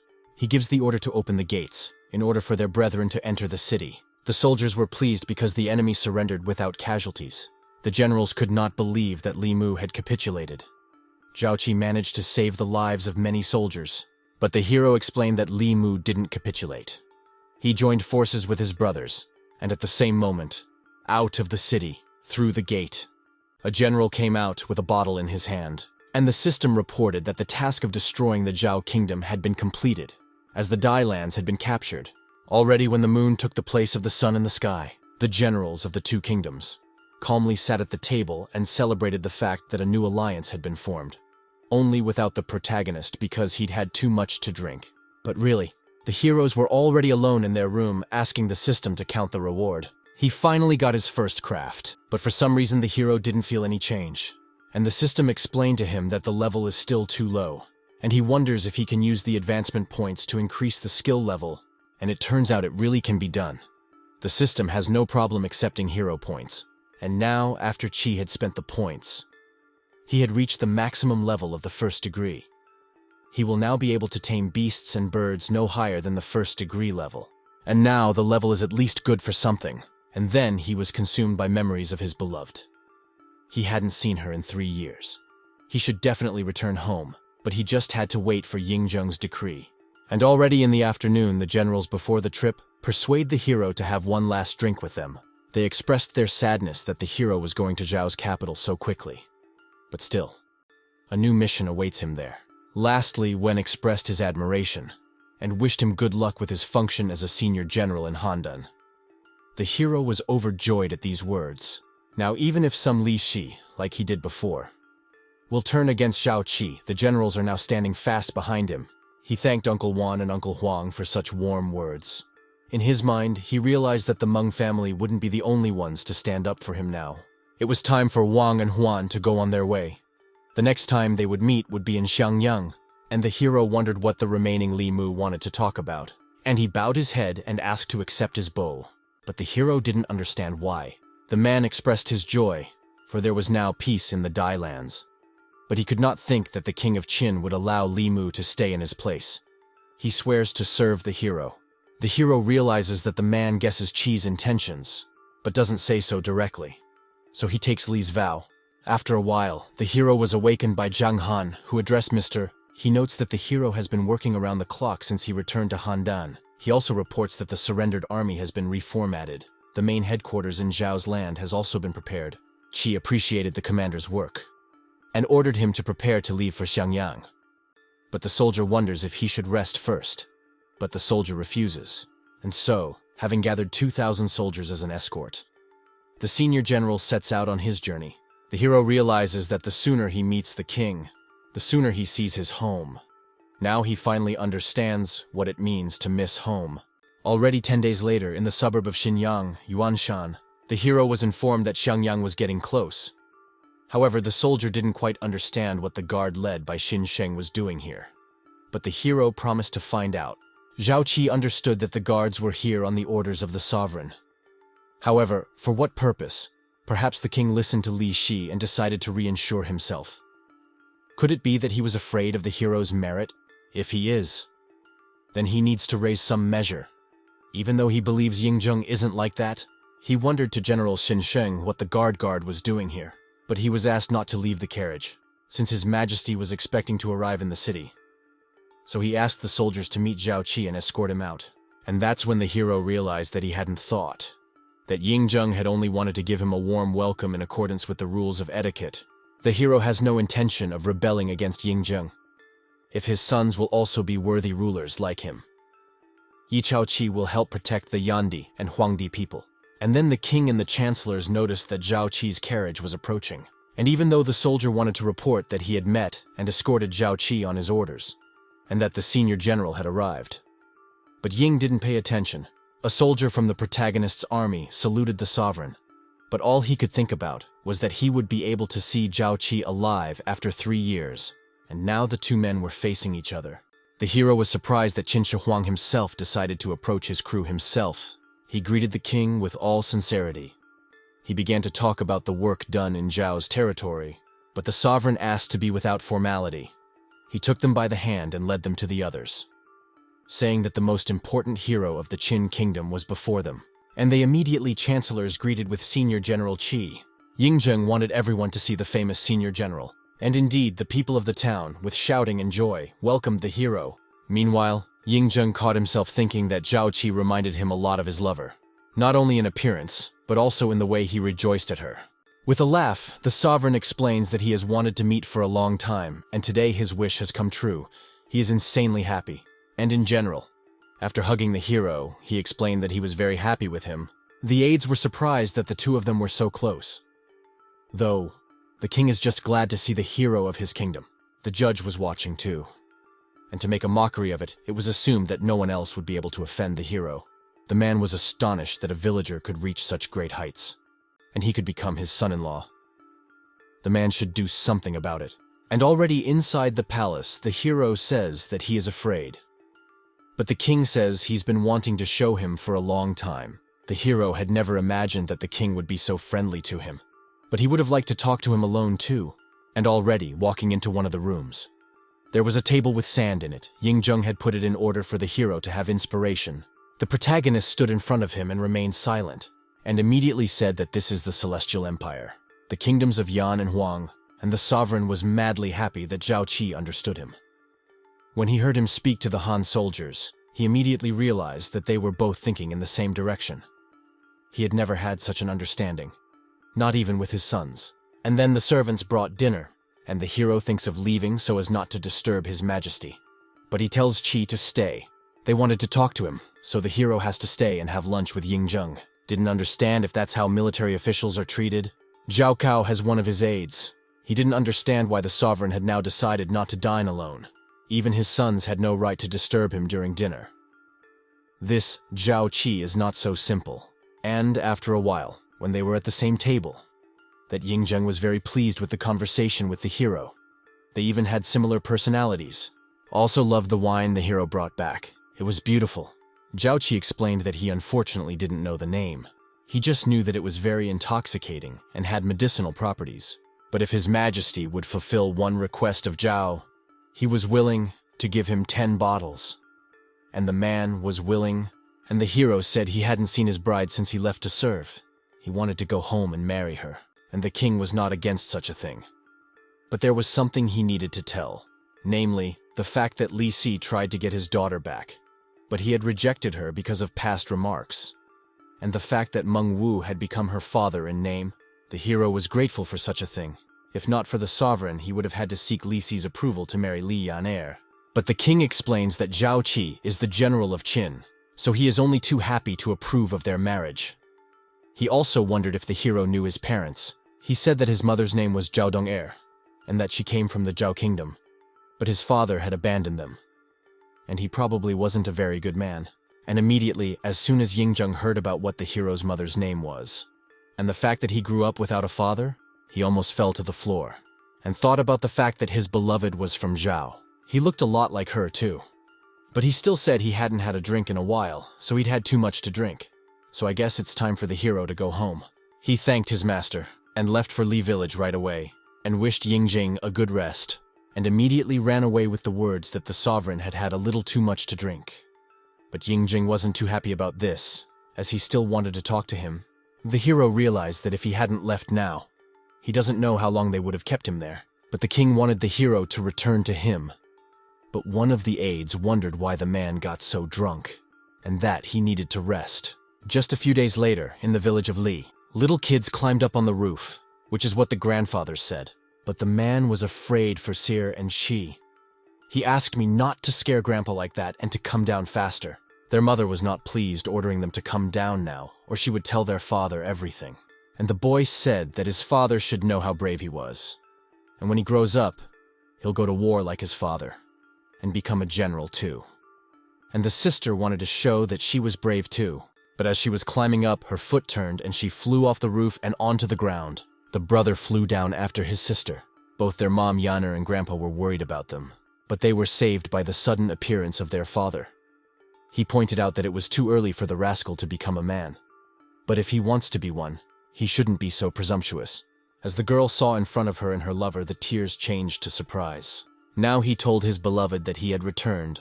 She was overjoyed. The guy remarked that after so many years of separation, he had finally returned to his beloved to marry her. The generals appeared at once, and they were glad to see the hero back. He was surprised that they were here too. He wanted to go home very badly, so he hadn't visited them yet. He thanked her for taking care of his wife and children while he was away. They confirmed this, of course, and remarked that he had been gone quite a long time. Permain is the girl's named father, and it's his duty to take care of her. The village head is already being treated like a grandfather by the children, and he's already treating them like his own grandchildren. But the youngest son said that today, he and the hero are obliged to get drunk and discuss the wedding. Yura remarks that he is ready to do the best for his beloved, and she will be the most beautiful bride. And then, while the two young men stepped away, the two men talked about the fact that the heroes had already had to meet the sovereign in the capital, and there was a fear that they would not be able to hide the information about his mother for long. Just then, Haiben's secret guard appeared near them. Min was surprised that they were already here. Already in another place opposite the tomb stood the king. He wondered if the general and the doctor wanted to tell him something, The general explained that they were forced to do so, for which they apologized. The Tsar realized that it was indeed true. That was the reason his father-in-law had come here, and that was why he felt such a kinship with the hero. It's understandable why he couldn't find his beloved all over the country. Pulling his sword from its sheath, he explained with a shout that he had searched all over the Celestial Empire for her, but no one had found her. He wanted to do something terrible. The general asked him not to do anything. I didn't see the point of uniting the Celestial Empire now that Ipan was gone. He asked me to let him go. He can't leave his beloved alone. He must be with her. But what stopped the screaming and sadness was a slap from my father-in-law. The one shouted and explained that this was not why his daughter had spent these 20 years hiding from everyone. Fona did it all for him, went through all the hardships, and now he wants to kill himself. But the king now realized what he was to make of his beloved in this world. He asked to be allowed to join her, but the old man explained that Togo still has unfinished business. He has people. Now he has a son and grandchildren. Doesn't he care about them? I've already lost my mother. Doesn't want me to lose my father too. He began to slowly realize what he had just learned. Memories of how a lover suggested naming a future son after Qi. How a man promised to give his child the whole world. The old man continued to explain. The situation in the local is unstable now, and there could be traitors in the palace if the king dies. Something terrible could happen to the heroes. Yet he realized that he still had a son left in him. He asks his beloved to wait for him, while he protects his own bloodline. He will bring order to the Celestial Empire, and make his son the greatest heir of all. Meanwhile, the kids who climbed up on Shuihu were overjoyed. The hero was worried that the pet wouldn't drop them. And though the tiger himself had been kind before, he changed his countenance. The hero wondered what was the matter. He remarked that he never thought that the senior general of the great kingdom of Qin would tame a tiger and entertain the children with it. The man explained that he had come to the wedding of a hero and also reminded them of the 10 bottles of wine. As soon as the kids saw the king, they started asking if he was their daddy's friend and if they could call him grandpa. And the sovereign explained that he did not mind and asked to go to him and hug his grandfather. The hero began to worry that he had never heard the historical fact that the Tsar loved children. Moreover, he had never heard that His Majesty attended the weddings of his officials. Already when the sun and the moon had exchanged places, the cherished moment finally arrived. 2 lovers were beginning their marriage ceremony. First, they had to bow to their parents and soon to each other. People were thrilled to see His Majesty at the wedding, and we can only envy the main character's achievement. The hero asked if his beloved would be willing to spend eternity with him, and the girl agreed without question. And then the man said that this was the end of the wedding night for the lovers. But on the street, the judge wasn't allowed into the wedding. He was angry that he wasn't allowed in. The soldiers stood their ground. They noticed that first the judge persecuted the general to separate him from his fiancée, and then slandered him in front of the entire royal court. The hero gave the order. They brought 2,700 gold pieces to thank the bad father for bringing the girl into the world, and also relayed the general's words that Han Fei would be working in the capital very soon. So the judge had better think of himself. And now the soldiers are going to the wedding feast, leaving to wish good luck to Mr. Judge. He was shocked that his opponent will now work together with him in the capital, and the hero wanted to cut off all ties with him. He still decides to stop for now and take revenge only when the whole Celestial Empire will unite and stop wars. Meanwhile, by candlelight in the marital bedroom, the hero shares his joy that his beloved has finally become his wife, and they say that the brief moment of the night is priceless, so they should be... But he didn't finish his thought. He was startled by a congratulatory message from the system, which also said that the hero had completed a hidden mission, for which he would receive a reward. The lover asks what happened to the hero, and he tells her that he has some secret that he wanted to tell her later. But apparently it's better now. The girl promised she'd understand everything her husband said. The hero showed his magic by making a giant phoenix out of fire. The girl was astonished at this. He says that he reached such heights and was invincible thanks to the way of the immortal, and today he will pass these skills to the girl. But she must not tell anyone about it. She was shocked by this, but promised to keep everything secret. The system explains that the heroes at this point can combine the new received technique with the old, and indeed combining 2 of those knows will double the total power. And immediately the system notifies you that the hero has enough experience points to get a new level. The girl said she didn't believe in the miracles people talked about, but her lover proved it to her. He explained that he had just raised his level, and now he could transfer that power to her right now. and then they would live with her forever as husband and wife, which the girl doesn't agree to. But in order to do so, the hero wants to try a new way of transmitting powers, what's called couples practice. The very next day, the hero was humming a song, and then I saw a picture of the king letting the children ride on himself, and they were overjoyed. The hero immediately empathized and asked his son where his etiquette was at. But the sovereign said he likes playing with the little ones, so it's okay. He decided to give them a house in the capital. When the hero goes to the military camp, his wife will move in with the children, and it will be much safer there. And the king will be able to see the children every day. And then the hero's sweetheart called everyone to dinner. The king began to think that this was the kind of peaceful and quiet life he wanted with his beloved. They were not destined, but their son was fortunate enough to find happiness. Their son is good at warfare and politics, so you don't have to worry about the future of the Celestial Empire. When all the lands are united into one kingdom, he will become the new emperor. And that's when In will join his beloved.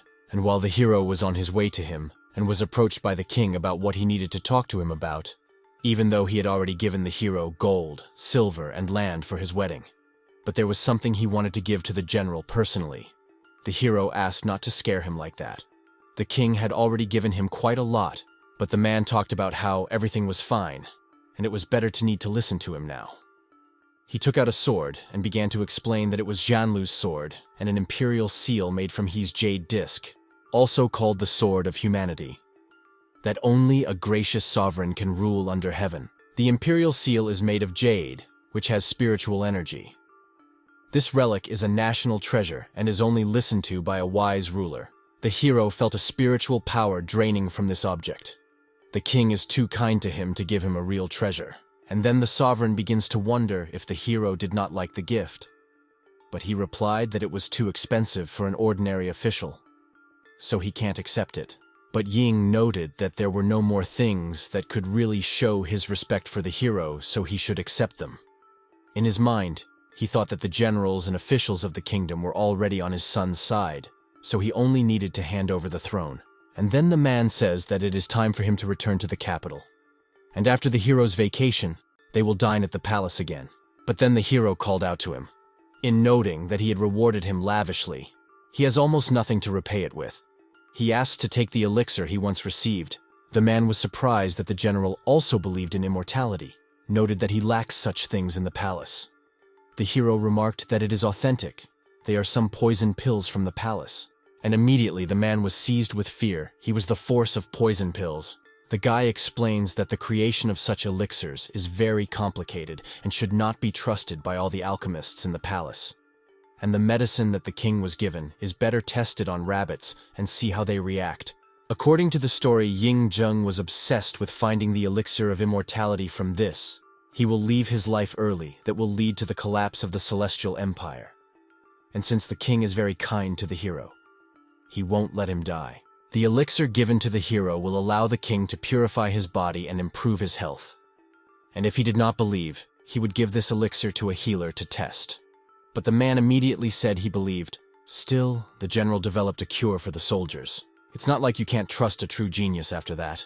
The boy thanked the king for such warm words. And as he was leaving, the sovereign said he would wait for the hero at his palace. After already a month in the royal palace, Ying was showing the children his skills in battles. And after the fight, they ran up to him and asked if he was all right. He was so pleased that his grandchildren were so nice to him. The elixir that his son gave him is truly miraculous.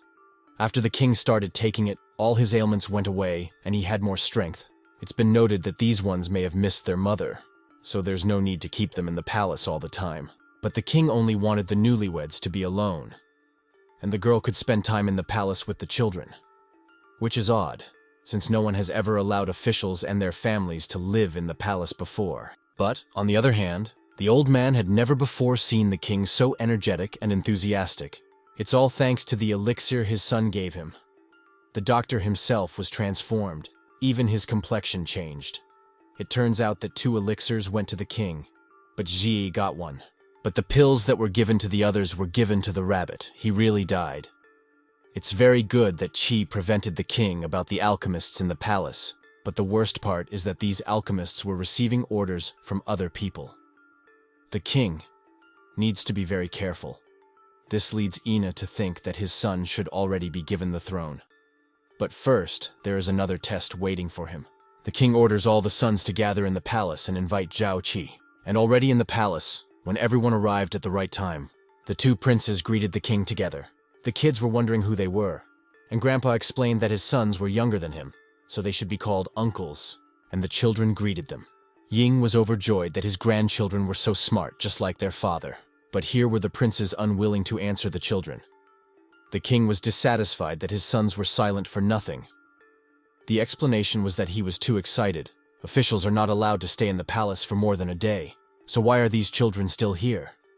But another remarked that the king was only showing benevolence to his general. The sovereign was indescribably angry at the way Prince Fusu talked to him. Toth argued that a ruler must fulfill his duties according to principles, which are the foundation of government. But if he went against them, how could he win the trust of the whole country? But a voice was heard from behind him.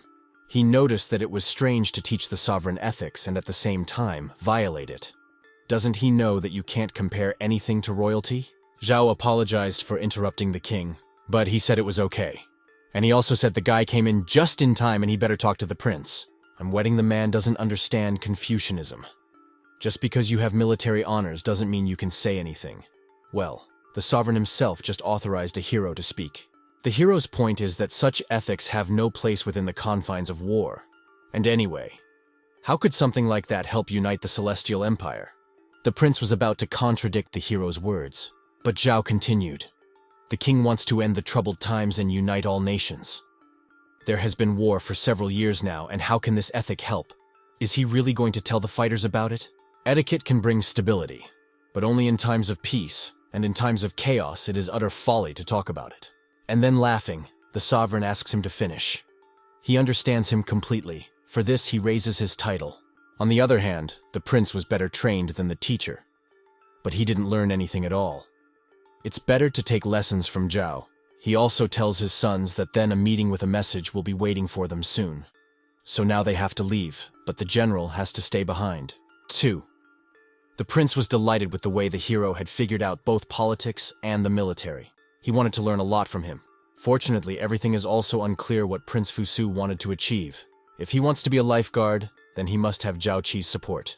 And here, already in private, the king is interested in the hero's opinion, whether his sons can responsibly do the job of a ruler.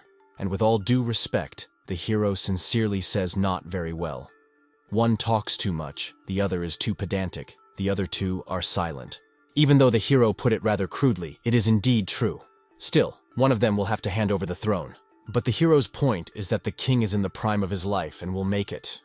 But there's still a bunch of talented heirs to do it. Such words the inn was not pleased. But the grandson asked not to be angry with daddy.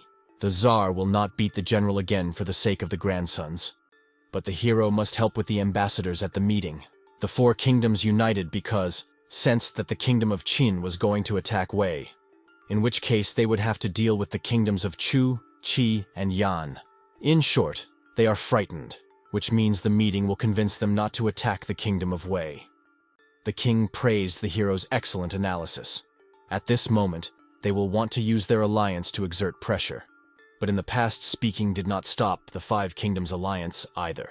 Since this is the case, the hero is ready to return to the land of Zhao to begin preparations for war with the other kingdom. But he will do so after tomorrow's meeting, where he must impress all the idiots. The king did not expect at all that the hero excels not only in military affairs, but also in public affairs. Neither yet a number of the celestial does the lad wish to receive one of the 9 highest titles.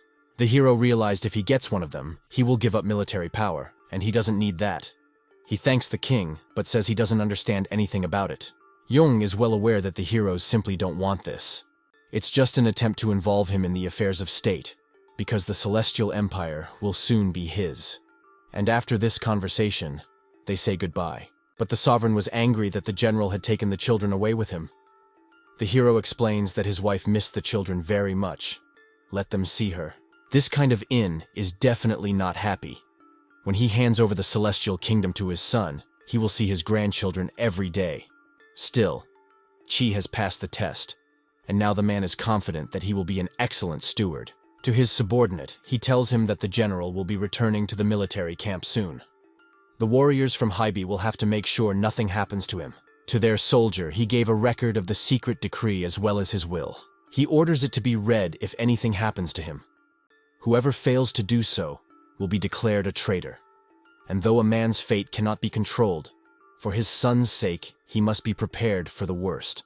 The soldier accepts all instructions and promises to follow through on everything. Qi hadn't had a father in so many years. But now, Ying will do his best to make up for what he has lost. The power rightfully belongs to him. No one can take it away. The very next day, it was time for a meeting in the palace. At the Tsar's order, the senior general came in. That's where he met Fei. He inquired whether he had settled all the matters for which he had come here. Fei answered in the affirmative. He now holds one of the 9 best titles at court.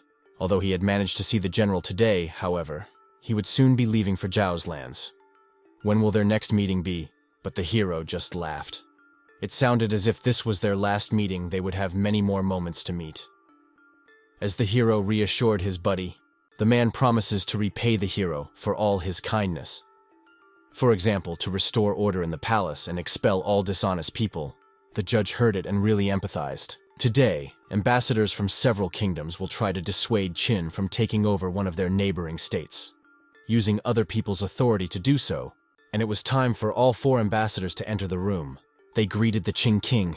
He decided to cut to the chase and get straight to the point. The hero noticed that the sovereign always smiles at him and is not important when they are alone.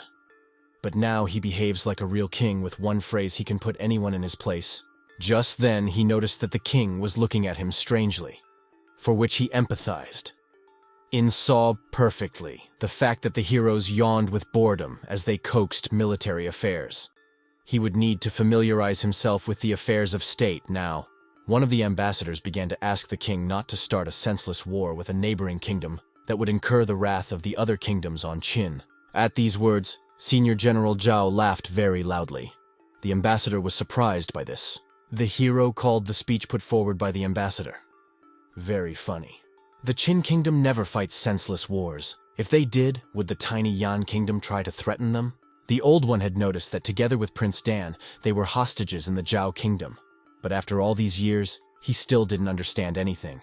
The senior general pointed out that when the Yan Kingdom attacked Zhao, there was no complaint about it. Only how Qin did it was against the law.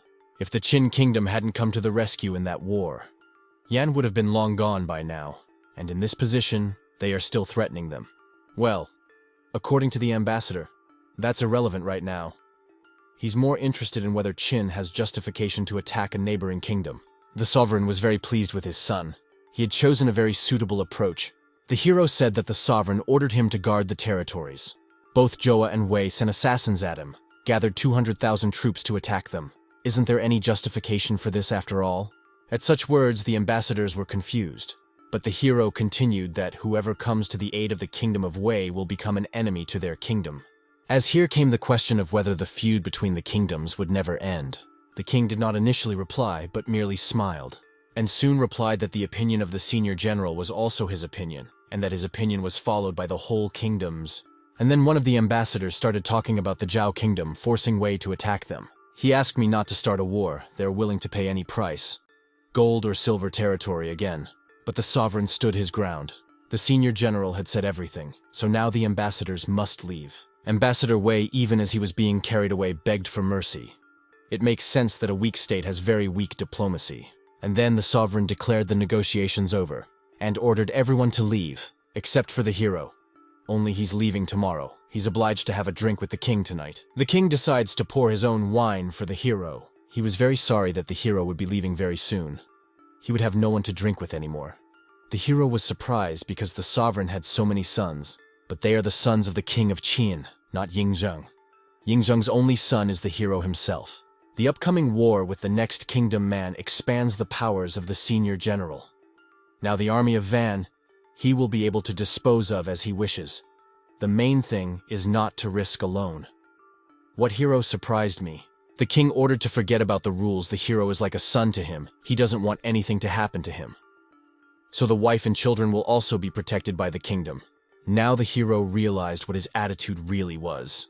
He thanked the Czar for such a thing, and promised not to give his trust to him. Quito repay all the good the king has done for him. He asks to accept a modest gift. an elixir of great appeal. It has a much stronger effect than before. And spiritual stones that will help the king strengthen his health. With an elixir like that, it's hard to even open a battle path. The king wondered how many more secrets the hero had hidden. Now he wants to know all his secrets. The heroes did not want to answer such questions.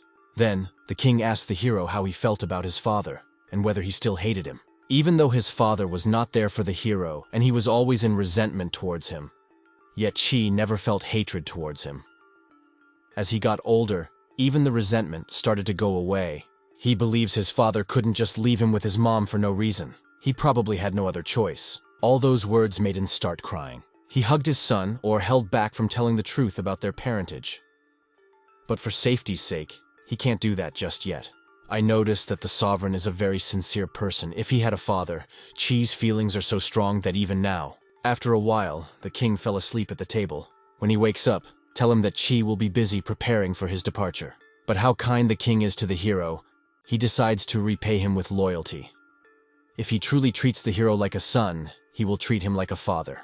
Already after a time, the hero is engaged in meditation with a sacred stone. He notes that such stones help the circulation of power in the body much better. The sounds woke up the wife. She wondered if the hero's improvement was going so well, why he looked so worried. It's been said that once you do it once, you want to do it again. The more you do it, the slower you progress. With the new title, he got 500 to me. But even with them, he can't get the peak celestial stage. To become stronger, he needs to surpass this world.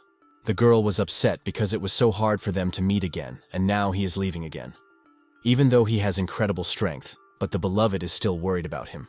The hero tried to calm her down, claimed that there is no enemy in the world that can defeat him. He'd really like to take her with him, but staying here would be much safer. He's just asking to wait for her. The very next day, accompanied by soldiers, the senior general begins his journey. The hero asks how far they are from the city. The soldiers reply that the capital is no longer visible and no one is following them. Of such information, the hero was glad. Now he can finally take off the uncomfortable clothes he's been wearing for 2 months. Stepping off the wagon, he whistled. That's the sound of a pet running. Hera noted that the carriage was insanely uncomfortable. He would return to the city first, but the soldiers would need to speed up as well. In a few days in Handan, welcomed the senior general. He was wondering what interesting things happened while he was away. At this point, the hero could really feel in charge. Finally not having to take orders from someone else. He was greeted by the generals, but not Zhang and Xiao. It turns out they're in the woods on the outskirts of town. They're almost ready to do what the hero ordered before he left. The hero appreciated all the work that had been done, and threw the wine. That after all the meetings, they'll have a drink. Meanwhile, in that very forest, an angry beast broke out of its cage. They tried to stop him, because he's very dangerous in this situation. But the rest of the sword didn't strike fear into his heart. The soldier thought he was done for because the beast had him down. But with a single blow, the general saves him. He notices that it's not the first time a tiger has broken out of its cage, but somehow Zhang and Tu are able to tame it with a single blow. And then the senior general showed up on his pet. After the hero improved his beast-taming ability, he began to hear his pet's voice. The soldier approached the senior general. As soon as the hero saw that he was wounded, he gave him the medicine. The tigers are ferocious, but the soldiers did a good job. And thanks to the medicine, no one died. So the soldiers finally obeyed orders and asked the senior general to follow them. They captured 3,000 raptors and several hundred birds in 2 months. They're keeping it a secret. Only their closest associates will know. Although they still don't understand what the senior general is up to.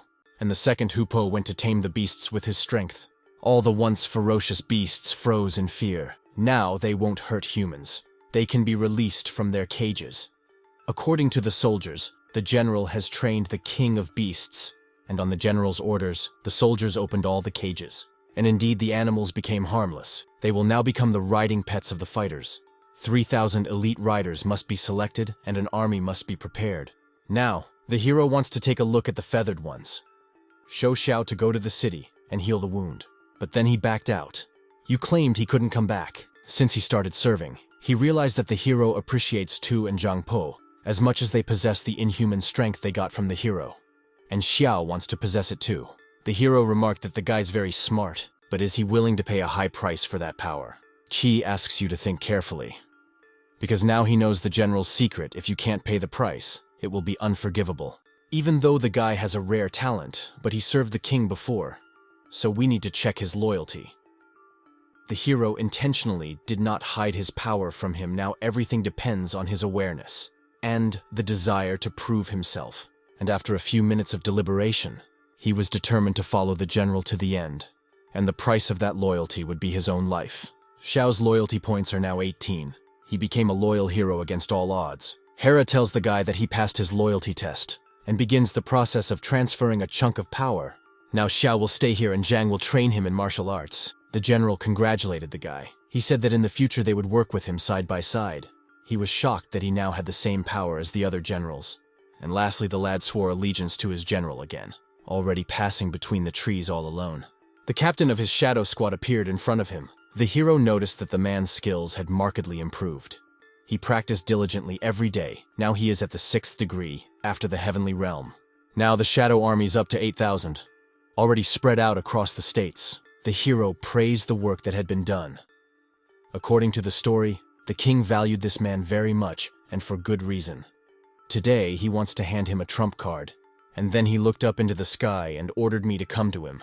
A whole flock of birds came to visit them. That's the trump card. With their help, shadow guards around the world will be able to form an unbreakable network of messages. Now, no one will have secrets from the hero. 3 months later in Wang Jin's camp, the general received a letter from Zhao Qi. It said that it was time to take over the kingdom of Wei. Senior General Qi had already prepared an army, and their army should already hurry up. Now their army is now under the king's orders. Qi surpasses their armies. If he didn't have a ready plan, then taking over the kingdom would be indefinitely postponed again, so control is maximally justified. According to the plan, they must withdraw the main forces of the kingdom towards the outpost of Hanggu. The hero's army will make a surprise strike from Handan. Soon they will unite the entire Celestial Empire. But there is one problem. Zhao Qi was made for war, and after the unification of the Celestial Empire, he will have to fight the king's heirs. If he can't stop in time, he'll meet a sad fate. When the time comes, General Vai will help him, because a rising star must not fall. Meanwhile, in the kingdom of Wei, it became known that the Qin army was approaching the northern borders, led by Senior General Qi Zhao. The king was shocked by this. The army had just recently gone to the western border to defend against Van, and now there's an attack from the north. The advisors asked the sovereign not to panic. The state, with which it was concluded with will, sit on the sidelines and help them in the confrontation. Then they need to be informed. If they refuse, there's already been a general plan in place. Right now, one general is defending the western frontier. The other is marching north with 200,000 troops. General Pan Xiong is Senior General Huan's nickname, and he believes his successor will be able to stop the cavalry. The man didn't understand how Zhao Qi dared to maiden into their great kingdom of Wei. He knocked all the storm out of the hero, but he was told that their army could not stand up to the Qin army in the open. It would take time to wait for reinforcements from the allied forces, but the general felt that they should not retreat. They're fully prepared for battle, so they have nothing to fear. And he stood his ground, no matter how many arguments they told him. He didn't believe that some boy was capable of killing several kings. Besides, more of his army were former soldiers from other kingdoms as well. Where could they get their fighting spirit from? And he advises the soldier to speak less, because he is not in charge of the army. And a second later, he's yelling to see if the fighters are ready. If they lose, all their family and friends will be killed. And since their enemies have decided to attack them, they must defend their kingdom. The soldiers were brimming with fighting spirit. The soldier realized that although the general was able to lead the troops, he was still arrogant and could not accept recommendations. This time, he ignored his mentor's orders to engage the enemy. Now there's no telling what's in store for them. And the enemy armies went at each other. Qin's fighters needed to listen to the general's orders. He ordered a retreat, which left everyone in indescribable shock. As soon as the enemy general saw the soldiers retreating, he laughed and confirmed his thoughts that Zhao Qi's reputation was false. He intends to get the senior general's head. After this battle, General Qi's entire authority will be in his hands. The soldiers wondered why the general had decided to retreat. He explained that it was done to destroy the enemy army. He didn't want to waste time fighting such reckless generals. Such a commander was not understandable, according to the information we've received from the Shadow Army. On the western border, the Wei army is stalling for allied forces. and the army in the north should be following the same tactic. But they've gone in head-on. Now the general realized that they were retreating to get the Pan army onto flat terrain and thwart their plan. Whereas if their general had followed orders strictly and roll with the fighters, it would have been much more difficult to attack them. Despite the fact that Pan is the successor to the great general, he is completely worthless. At this point, the kingdom lacks talented people, and without them, it will perish.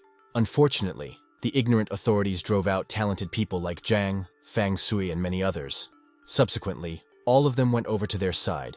The hero reports that the enemy army has moved in full force. And now the general proclaims that the men must prepare to meet the enemy.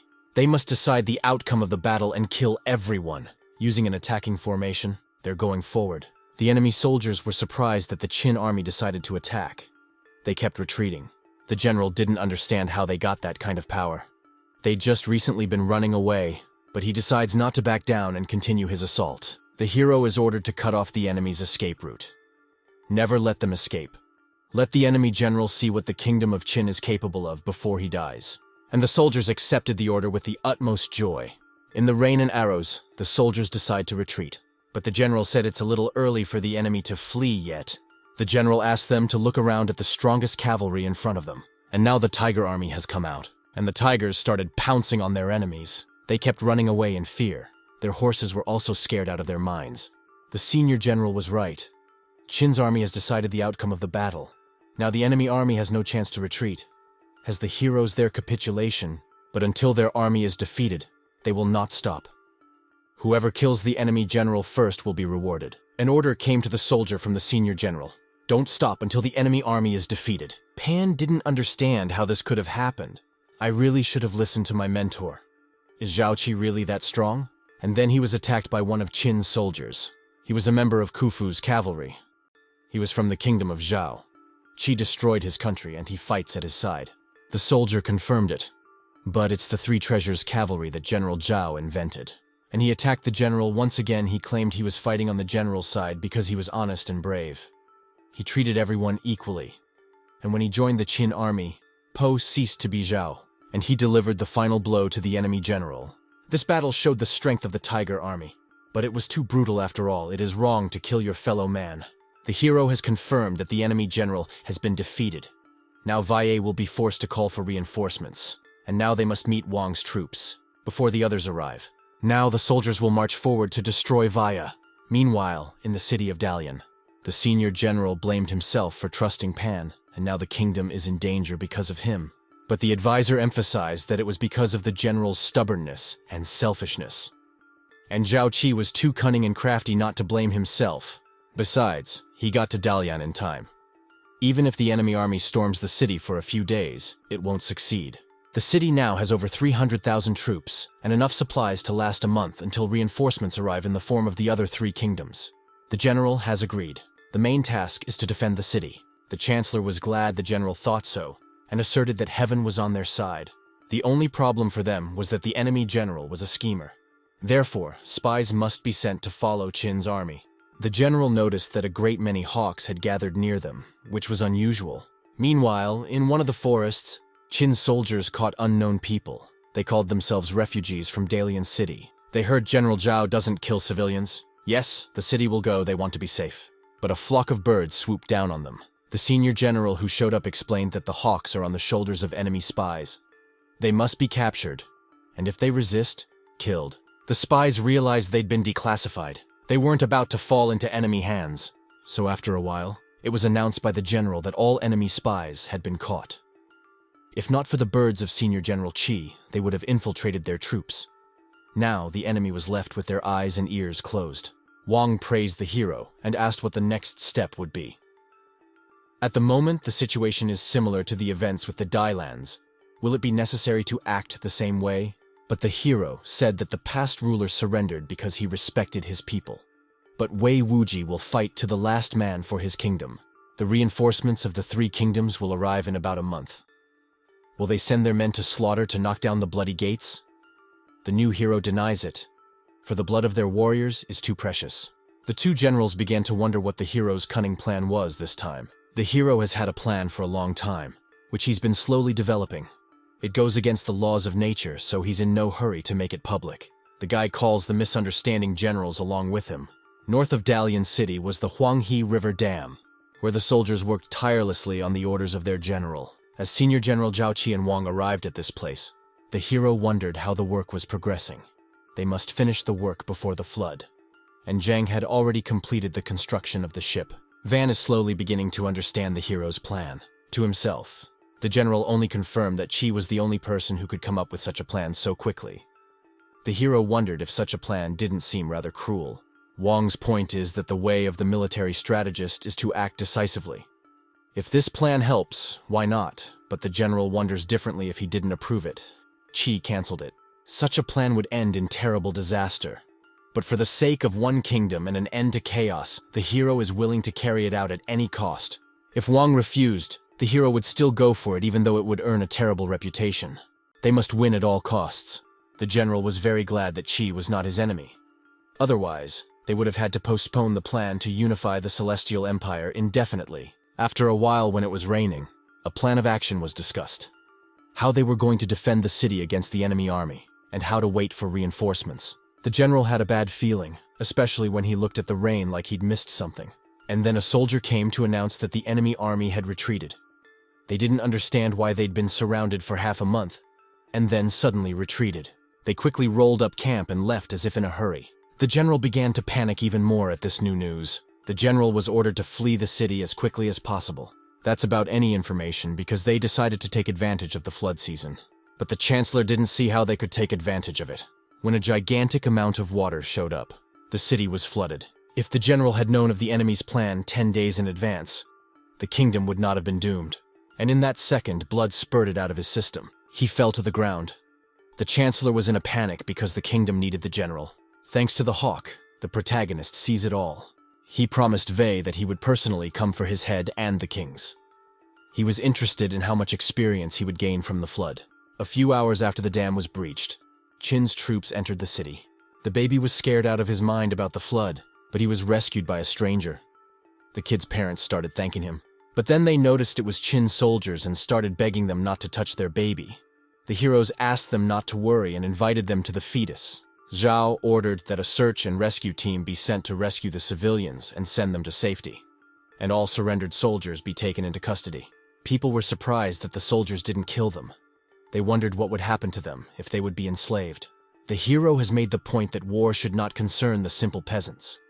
From now on, they are part of the Qin people, and their kingdom will treat them with the utmost respect, for which people began to thank the hero. The hero is told that most of the survivors are trapped in the palace. Wei is also there. The hero wants to get there. When the wars inquired who was before them, the hero announced himself and asked that they surrender already. When they heard the general's name, the general was furious because hundreds of thousands of his men died because of him. After that, he dares to walk this earth. Who entered the palace grounds? The hero implies that the purpose of the war is to kill enemies and win. The general himself was well aware that he could not stand up to Qin.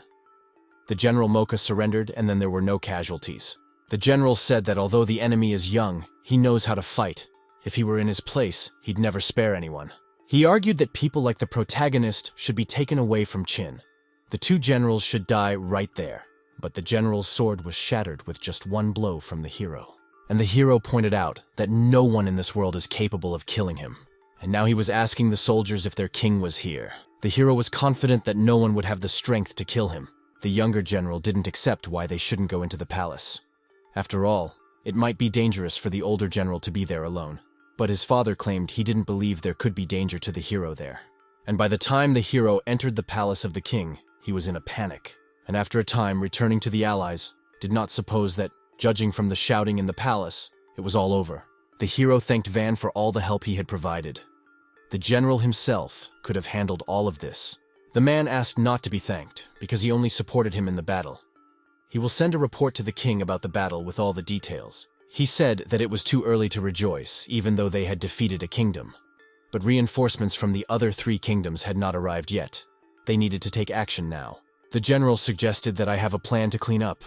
But right now they need to deal with the fallout in this town. In a few days in the capital, the king complained about the hero because he had abused his power and decided to send troops to take over the kingdom for them.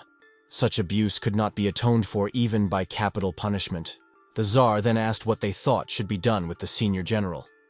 They thought he should be stripped of his military authority and sent back to the capital. The judge was already happy with the outcome. The king was furious that worthless scoundrels wanted to kill his son on them was impossible to rely on. He decides to trust only those who come to the defense of his son. Some of the aides expressed the opinion that the hero had proved his loyalty to the kingdom, and that what he had done was justifiable. And Meng pointed out that the most important military strategy is timing. If we are to believe the words of Mr. Judge, then during the invasion of their country, the hero must sit back and wait for instructions. The general assumed that when the ambassadors came to them, they didn't want to show their diplomatic skills, and now they wanted to take away the general's power. The king ordered everyone to be silent, for he had received a report from Vam. It secretly reported the order of the senior general to send 500,000 soldiers to capture the enemy kingdom. According to the plan, they besieged the city for a month, but did not attack, and secretly dug the river mouth, weakening the dam. 18 days later, leash season began, and the city flooded. Their army captured the capital of the kingdom of Va without losing a single fighter, and the general and the king were killed by the protagonist. The judge was distressed at the realization that General Wang had followed the hero's orders. The Tsar implied that he was the one who gave the secret order. None of the generals would have broken the law. Did the judge think the Tsar was so stupid as to not control his subordinates? The judge did not understand why the king was angry with him, simply because of the way he stated his thoughts. Muen congratulated the king on the addition of more lands that had been obtained thanks to the senior general. The king laughed and said that with the hero's help they would have the whole of heaven, and his contribution and merit should be very generously rewarded. Now the hero was given a new title, and the opportunity to use military duties not only in their kingdom, but his all other lands. People were in astonishment when they realized that they had a new person with such a high title. Wanayet can only be called someone who is able to defeat the enemy with the help of the world. The only general who has carried this title in history. Their kingdom is the god of assassinations. The hero goes head to head with him. It's an honorary title in high places. Apparently the judge lost again. The king freed everyone but man. The king remarked that he used to be jealous of the general because he had wonderful sons. But now that he had a son of his own, he realized that he had no equal. The general was surprised at how together with them was another man who did not know about the kinship with the hero. The Tsar remarks that he left Fei behind because he trusts him. The general can tell the protagonist's secret later, but right now, they need to, because they have one huge responsibility.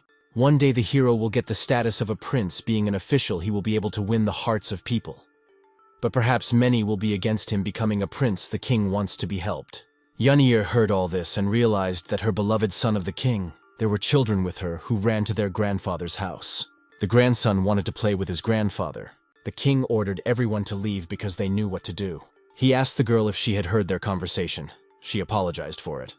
He asked what she should call him now. She's gonna have to call him Dad. He said his sons would do anything to fight for power, so she has to keep it a secret for now. It won't be long before the king tells the whole celestial empire that his son, the protagonist, when he gets absolute power, he will no longer worry about his safety. If one man gets in the way of his son, he will kill him. If a clan gets in the way, he will destroy them. When there is peace and tranquility in the celestial empire, he will hand over power to the hero and then be reunited with his beloved in heaven. The girl asked her father not to worry so much and watch his health, and to meet with his beloved. He will still have time, because the hero told her that there's a way to bring the dead back to life, and when he finds it, he can bring Mom back to life. The man was shocked to hear that he could meet his beloved. Meanwhile, the Yan Kingdom army was approaching the borders of the Wei Kingdom. Their crown prince was informed that they had crossed the border of the kingdom, but someone was regrowing their path. He ordered them to keep moving forward, but then the sound of a tiger's mouth was heard. All the horses were frightened by that loud roar. He couldn't believe he was facing the Qin army, because it meant that the kingdom of Wei had lost. He couldn't believe it. They were rushing to their aid as fast as they could if they'd lost. On his tiger, the senior general approached the enemy soldiers. He remarked what a wonderful story it was that one kingdom rushed to the aid of another kingdom. But it was a pity they were too late. The prince didn't know what the general meant. He asked them not to ask stupid questions. Vaya's kingdom is over, and they have nothing to do here, so he recommends that they return to their homes. The prince reassured himself that the general had a small army behind him, and they didn't need to worry. He thought that the hero wanted to deceive him to intimidate him, but the general wasted no time in idle chatter, and using his magic, divided up 2 pieces of land. From then on, it was their territory. Anyone trespassing on their territory would be killed. The Qin soldiers were in indescribable joy at but the enemy soldiers were horrified by what they saw, and one last screaming hero told them to get out of here. Without instructions, the animals ran away from here on their own. The soldiers noticed that their enemies were very much afraid of the senior general. The hero was very upset at how worthless the prince was. How ridiculous it was that he wanted to be on par with other kings. The hero ordered the news of the enemy army's retreat to be spread, and the border guards to be reinforced. If reinforcements arrived here again, they would be unsupported. The prince was beyond angry. He blamed the hero for causing them to lose the wagon. The prince was humiliated in front of his and the enemy army. The soldiers suggested that he should adapt to the new circumstances. If they had then come into conflict with the enemy, he would have killed the senior enemy general. Then Qin would have invaded their kingdom, and he endured humiliation in defense of a great kingdom. Well, the prince claimed he was not afraid of the general or the king. Prince was sure that if an enemy general attacked his kingdom, he would find no mercy anymore. A few days later in Dapian, the devils report that in order to prevent a plague epidemic, General Van ordered the city to be burned down. The hero agreed to this and said he was very tired and asked that no one disturb him. And when he was finally alone, he asked the system to count his reward. From his new experience, he's improved his level of experience, but he was able to increase 2 levels at once, which gave him the opportunity to open 2 more meridians. The system provided a complete list of the main character's characteristics, and it's only a matter of time before he levels up. Apparently, killing enemies is the fastest way to level up. The water that flooded the city killed not only soldiers, but also ordinary people. Their deaths then counted in experience points comes out if he destroys the entire city. Well, that thought made the hero want to run away. He couldn't think that way because it was soulless. Well, here's if they fight foreigners and peoples of other times in the future. They may well have to go to terrible lengths to do so. But that moment won't come soon enough. For now, the hero is asking the system to calculate his reputation. From what he read, he learned that he had discovered a hidden bounty, some skill called the Path of Assassination. This skill is the perfect tool for killing if the hero understands it correctly. He decides to learn that skill, and the learning process has begun. Now a murderous aura has burst out of the hero and forms some area within which any person will obey the hero. It was a skill the hero was very happy to have. In this world, the hero has long been unrivaled in strength, but in the future, this skill will be his trump card. The soldiers outside didn't understand why they were so cold and scared. The hero felt great this time. His power had increased significantly. With this progress, he would very soon take over all the other allied nations. Now, the system continued counting the rewards. Once, the training of warriors of the Kingdom of Vi was the best method of training fighters, but it was lost and never fell into the hands of the descendants of the kingdom. Well, now this method has fallen into the hands of the hero. Then the hero turned, and he asked to come in to see him. He was told that Yuncheng had arrived on the king's orders. According to the hero, the king began handing out rewards, already on the spot. Notice that thanks to the leadership of senior generals, Zhao and Wang managed to capture the enemy kingdom. According to the order of the sovereign, they are supposed to be rewarded. One received a new title and 1,000 gold pieces for his many battle honors.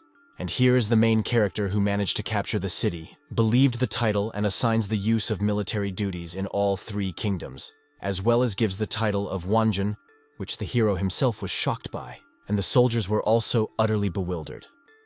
And the hero thanked them for their generosity. The hero managed to get the highest general title in their kingdom, but the slave pointed out that the general was probably tired after the journey and needed a good rest.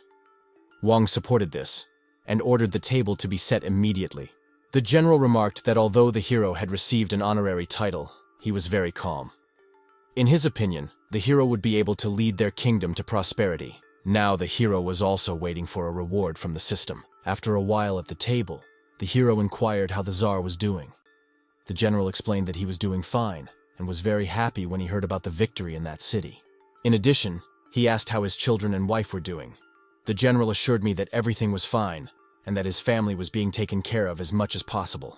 The king has been very kind to him, and he should repay him for it. And then a bird flew into the tent. Later, General Shin wanted to leave, But the hero stopped him and told him about the treasure he wanted to give to the sovereign. So the general would need to take it back to the capital city. The hero asked me to follow him to show him this treasure. Already approaching one of the tents, the hero promised that the general would now see the treasure which the hero had prepared for the sovereign. There were pigeons inside, but the hero pointed out that they're not ordinary pigeons. They're homing pigeons. The hero explained that they have a special instinct to return home wherever they are. For example, the capital could be home to them. The generals were shocked that the birds could deliver reports. In wartime, it is much more difficult to transmit messages. People can die on the way, but carrier pigeons can not only easily hide from enemies, but also reach the volume in just one day. The general promised to be sure to give the sovereign a gift. Van's point is that thanks to the hero, a new era has dawned, and it belongs to their great kingdom. But the hero realized that he had much more to bring to this era. Their people would live even better in the future. A few pigeons will stay with General Wang, the rest will go to the king. Now, everyone needs to rest. But the generals didn't want to rest and wanted a closer look at the birds. But the hero went to rest. And while he was walking, he asked the system to count the reward. Now the new hero skill title is a perfect match, and it's all thanks to the Czar. Now the hero is still entitled to a new badge. Now the hero has gained the cloud jump combat skill, is an excellent skill of fast movement. Now, the hero with the help of inner strength will be able to move on the roofs and walls. And with the help of the true you, he can even conquer the air. And the hero decides to try. And it really was a beautiful ride.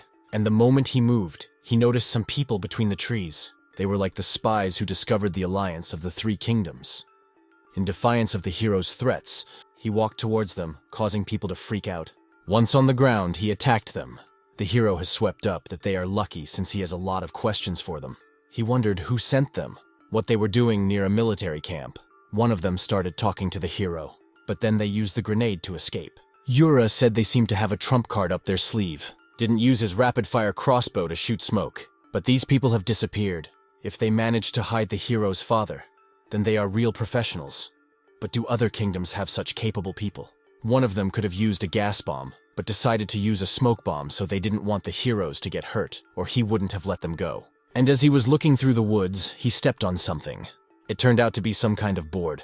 Back in his tent, he went up to the eagle which had brought him the letter, and which he had almost forgotten because of the business of the It was reported there that your guards have discovered a group of spies who are following the hero lately. They are very strong and organized. They had clashes, but they ended in a draw. The soldier assumes they're spies for the KB organization, which is under the Tsar. So the hero has to be very careful. The hero assumed they were the judge's subordinates because he found a palace badge, but he didn't expect them to serve the king. He thinks the king is defending himself against him. On the one hand, he allows him to rule in the captured lands, and on the other, he's afraid I'll rebel against him. The hero thought he wasn't, but still decides to solve everything when he sees him live. Meanwhile in the capital, the king laughed very loudly. The soldier reported that they had not had such heavy casualties since the founding of their organization. The hero asked for more details. First, they discovered the activities of an unknown spy organization in the territory of the two kingdoms. They were very strong and used an unusual multi-shot crossbow. They still managed to get close to the hero, but he appeared in front of them and was able to defeat some of the strongest of the soldiers. That's when they realized that those spies were the spies of the main character. The king assumed that the organization was under his son's authority, and that it was capable of rivaling his.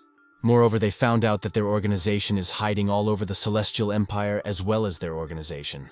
Not only did he create his own organization, but he almost took away his father's eyes and ears. The man was relieved that his son had such strength, and would not let himself be in someone else's power, if he couldn't even control him. Heaven has given a man and his royal son. When they unite from heaven, his sons obsessed with intrigue will fail to seize power. The kids asked why Grandpa was so happy. Did something good happen? He confirmed it. He asked if they missed their father. They confirmed it too. They said they think about Daddy every day. I wonder if he'll be back soon. As soon as their dad settles things, Grandpa will ask him to come back. In the meantime, the heroes have tweaked that when General Wang leaves, they'll need to take over the three kingdoms, and all of the sovereign has ordered the hero to take charge of the captured lands. But each of the captured kingdoms needs its own general to take care of security. And he has chosen 3. Do they agree? Each one of them was ready to serve the hero to the very end, and to live up to the expectations. But the hero said that before they could do that, they had to pass his test. The soldiers were puzzled by this. Already on the street, the hero told me that the ordeal was very simple. He asked them to reveal their current progress to him. It had been some time since they started practicing martial arts. It was interesting what they had accomplished. One of them had reached the 7th stage after the celestial stage. The other one has the same score. The last one is still on step 4. But he promises to practice harder and improve his skills in the future. The hero has noticed that at this stage their level is out of reach for many fighters, but none of them know their real strength level. And immediately the hero ordered them to attack him, but the soldiers stood stiffly. Were they afraid of hurting the general? And soon all 3 of us were in charge. Well, the hero easily dodged the punch, and yet one of the soldiers decided to use his full power and headed straight for him. Europe observed that the soldier is strong, although he is still far from the level of perfection. Yet he knows how to use his virtues in battle. But he's not yet a threat to the hero. He's counterattacking the soldier. The others decided to attack together, but they couldn't get close to the hero as far as the protective orb covered him. The hero explained that it was a barrier of true Qi. As long as it was continuously moving, they could take cover from the arrows. But as the strength of the martial arts increased, the defense would also increase. In the future, such a barrier would shelter the soldiers from 1,000 Arlans. With maddening force, she pushed them away from the hero. The hero hoped that today they had realized their actual power. When they guarded territories in the future, they should by no means launch their gift, and asks them to take some bags from him. The soldiers wondered what it was. He explained that the spirit stones, which contain pure energy. He gave them 10 of each. In addition, they should meet the person who would be responsible for all secret reports in the future. And then Dune came out of the trees. He remarked that he hadn't seen the general in a while. Vaughn explained that in recent years he had been creating a shadow on His Majesty's orders. This spy organization already had over 20,000 regular scouts, and they were lurking all over the under-heavenly. The soldiers were surprised that the general had a connection to the entire Middle Kingdom. I suggested that the soldiers thought he was going to take over the whole of heaven. He suggested that was partly true. He respects their sovereign and won't stand in his way while he's alive. If a tyrant takes over later, the hero won't sit idly by. The soldiers expressed their respect for the general and remarked that they would follow him to the end, and already soon the heroes decide to leave because he still has things to do. As soon as he finishes, political affairs will immediately prepare a return to the capital city. The soldiers said that a few days ago, from the kingdom of Yan, came the news that the king was going to send ambassadors to the capital to present a gift to take note of, and thus improve relations between the 2 states. The hero was worried about what kind of gift it was. The character was unhappy that historical events had gotten to this point. The hero decides he needs to get back to the capital as soon as possible. They're going back to the capital as soon as possible. Meanwhile, the king was unhappy with the son he was entering. The son didn't realize his mistake. The kingdom of Qin has already captured 3 kingdoms. They have too small a chance of a favorable outcome. Is it not better to seize the initiative? Dad said they're not ready for war now. They won't provoke the enemy kingdom. They should stay in the shadows and wait for their time. How does the father know that the prince's act is not motivated by a desire for revenge? It's completely childish in his opinion. The senior general of their kingdom has suggested that if the assassination is successful, the kingdom of Qin will fall into chaos. The prince's plan may indeed save their country. They sent the best assassins. The Yu prince had prepared precious blades for them, and their blade was coated with a highly toxic poison. He turned to his father, even though he was the heir. He had never given him any important tasks. Sooner or later, the kingdom would come to him. He asked to trust him for once. So the prince was going to use Fang Wuji's head and the map of the Yan kingdom as bait, which was very clever. Maybe it's a good chance for their kingdom. As the hero headed for the capital, he hoped that nothing had happened yet. The hero's appearance disrupts the course of historical events, which is why the moment of the king's assassination came so early. Will it be possible to change the final outcome? Now the hero has 600,000 selected warriors of 3 kingdoms. Also, if the king's sons will inherit the throne, the hero will not hold back and unite the Celestial Empire alone.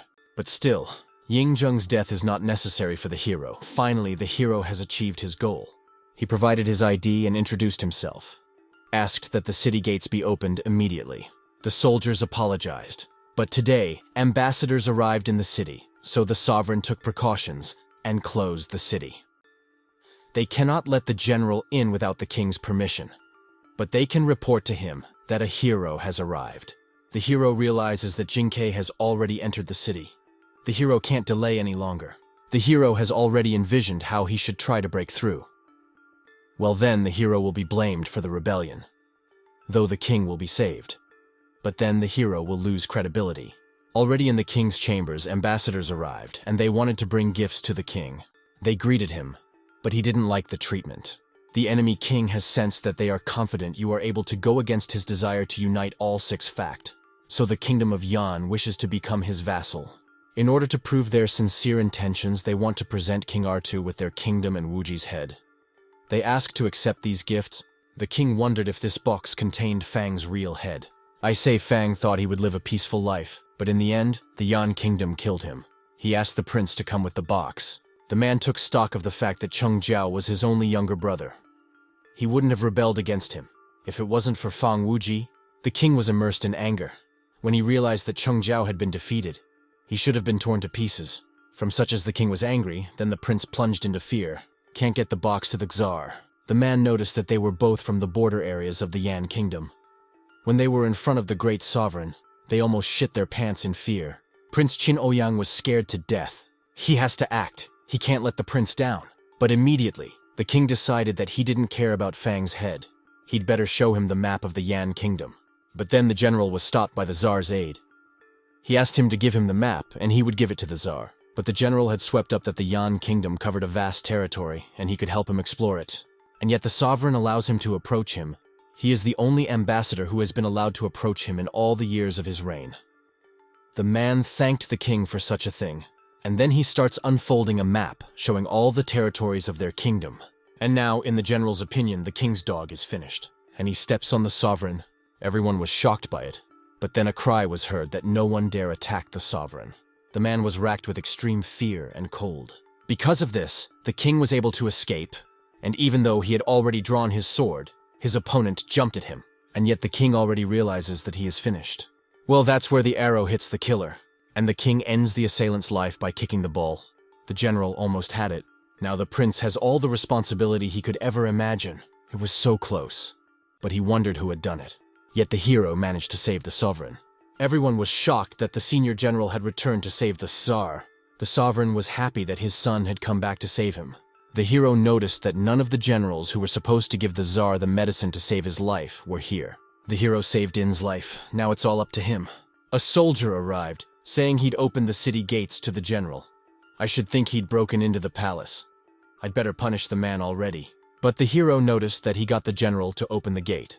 He told him that there was an assassination attempt on the king, and he was just worried about him. Mozart remarked that how can a king blame a hero? He came back to save his life. He performed a great number of feats, and now this. The hero now has only one wish to get a good night's sleep, since he's been up for 3 nights on the road.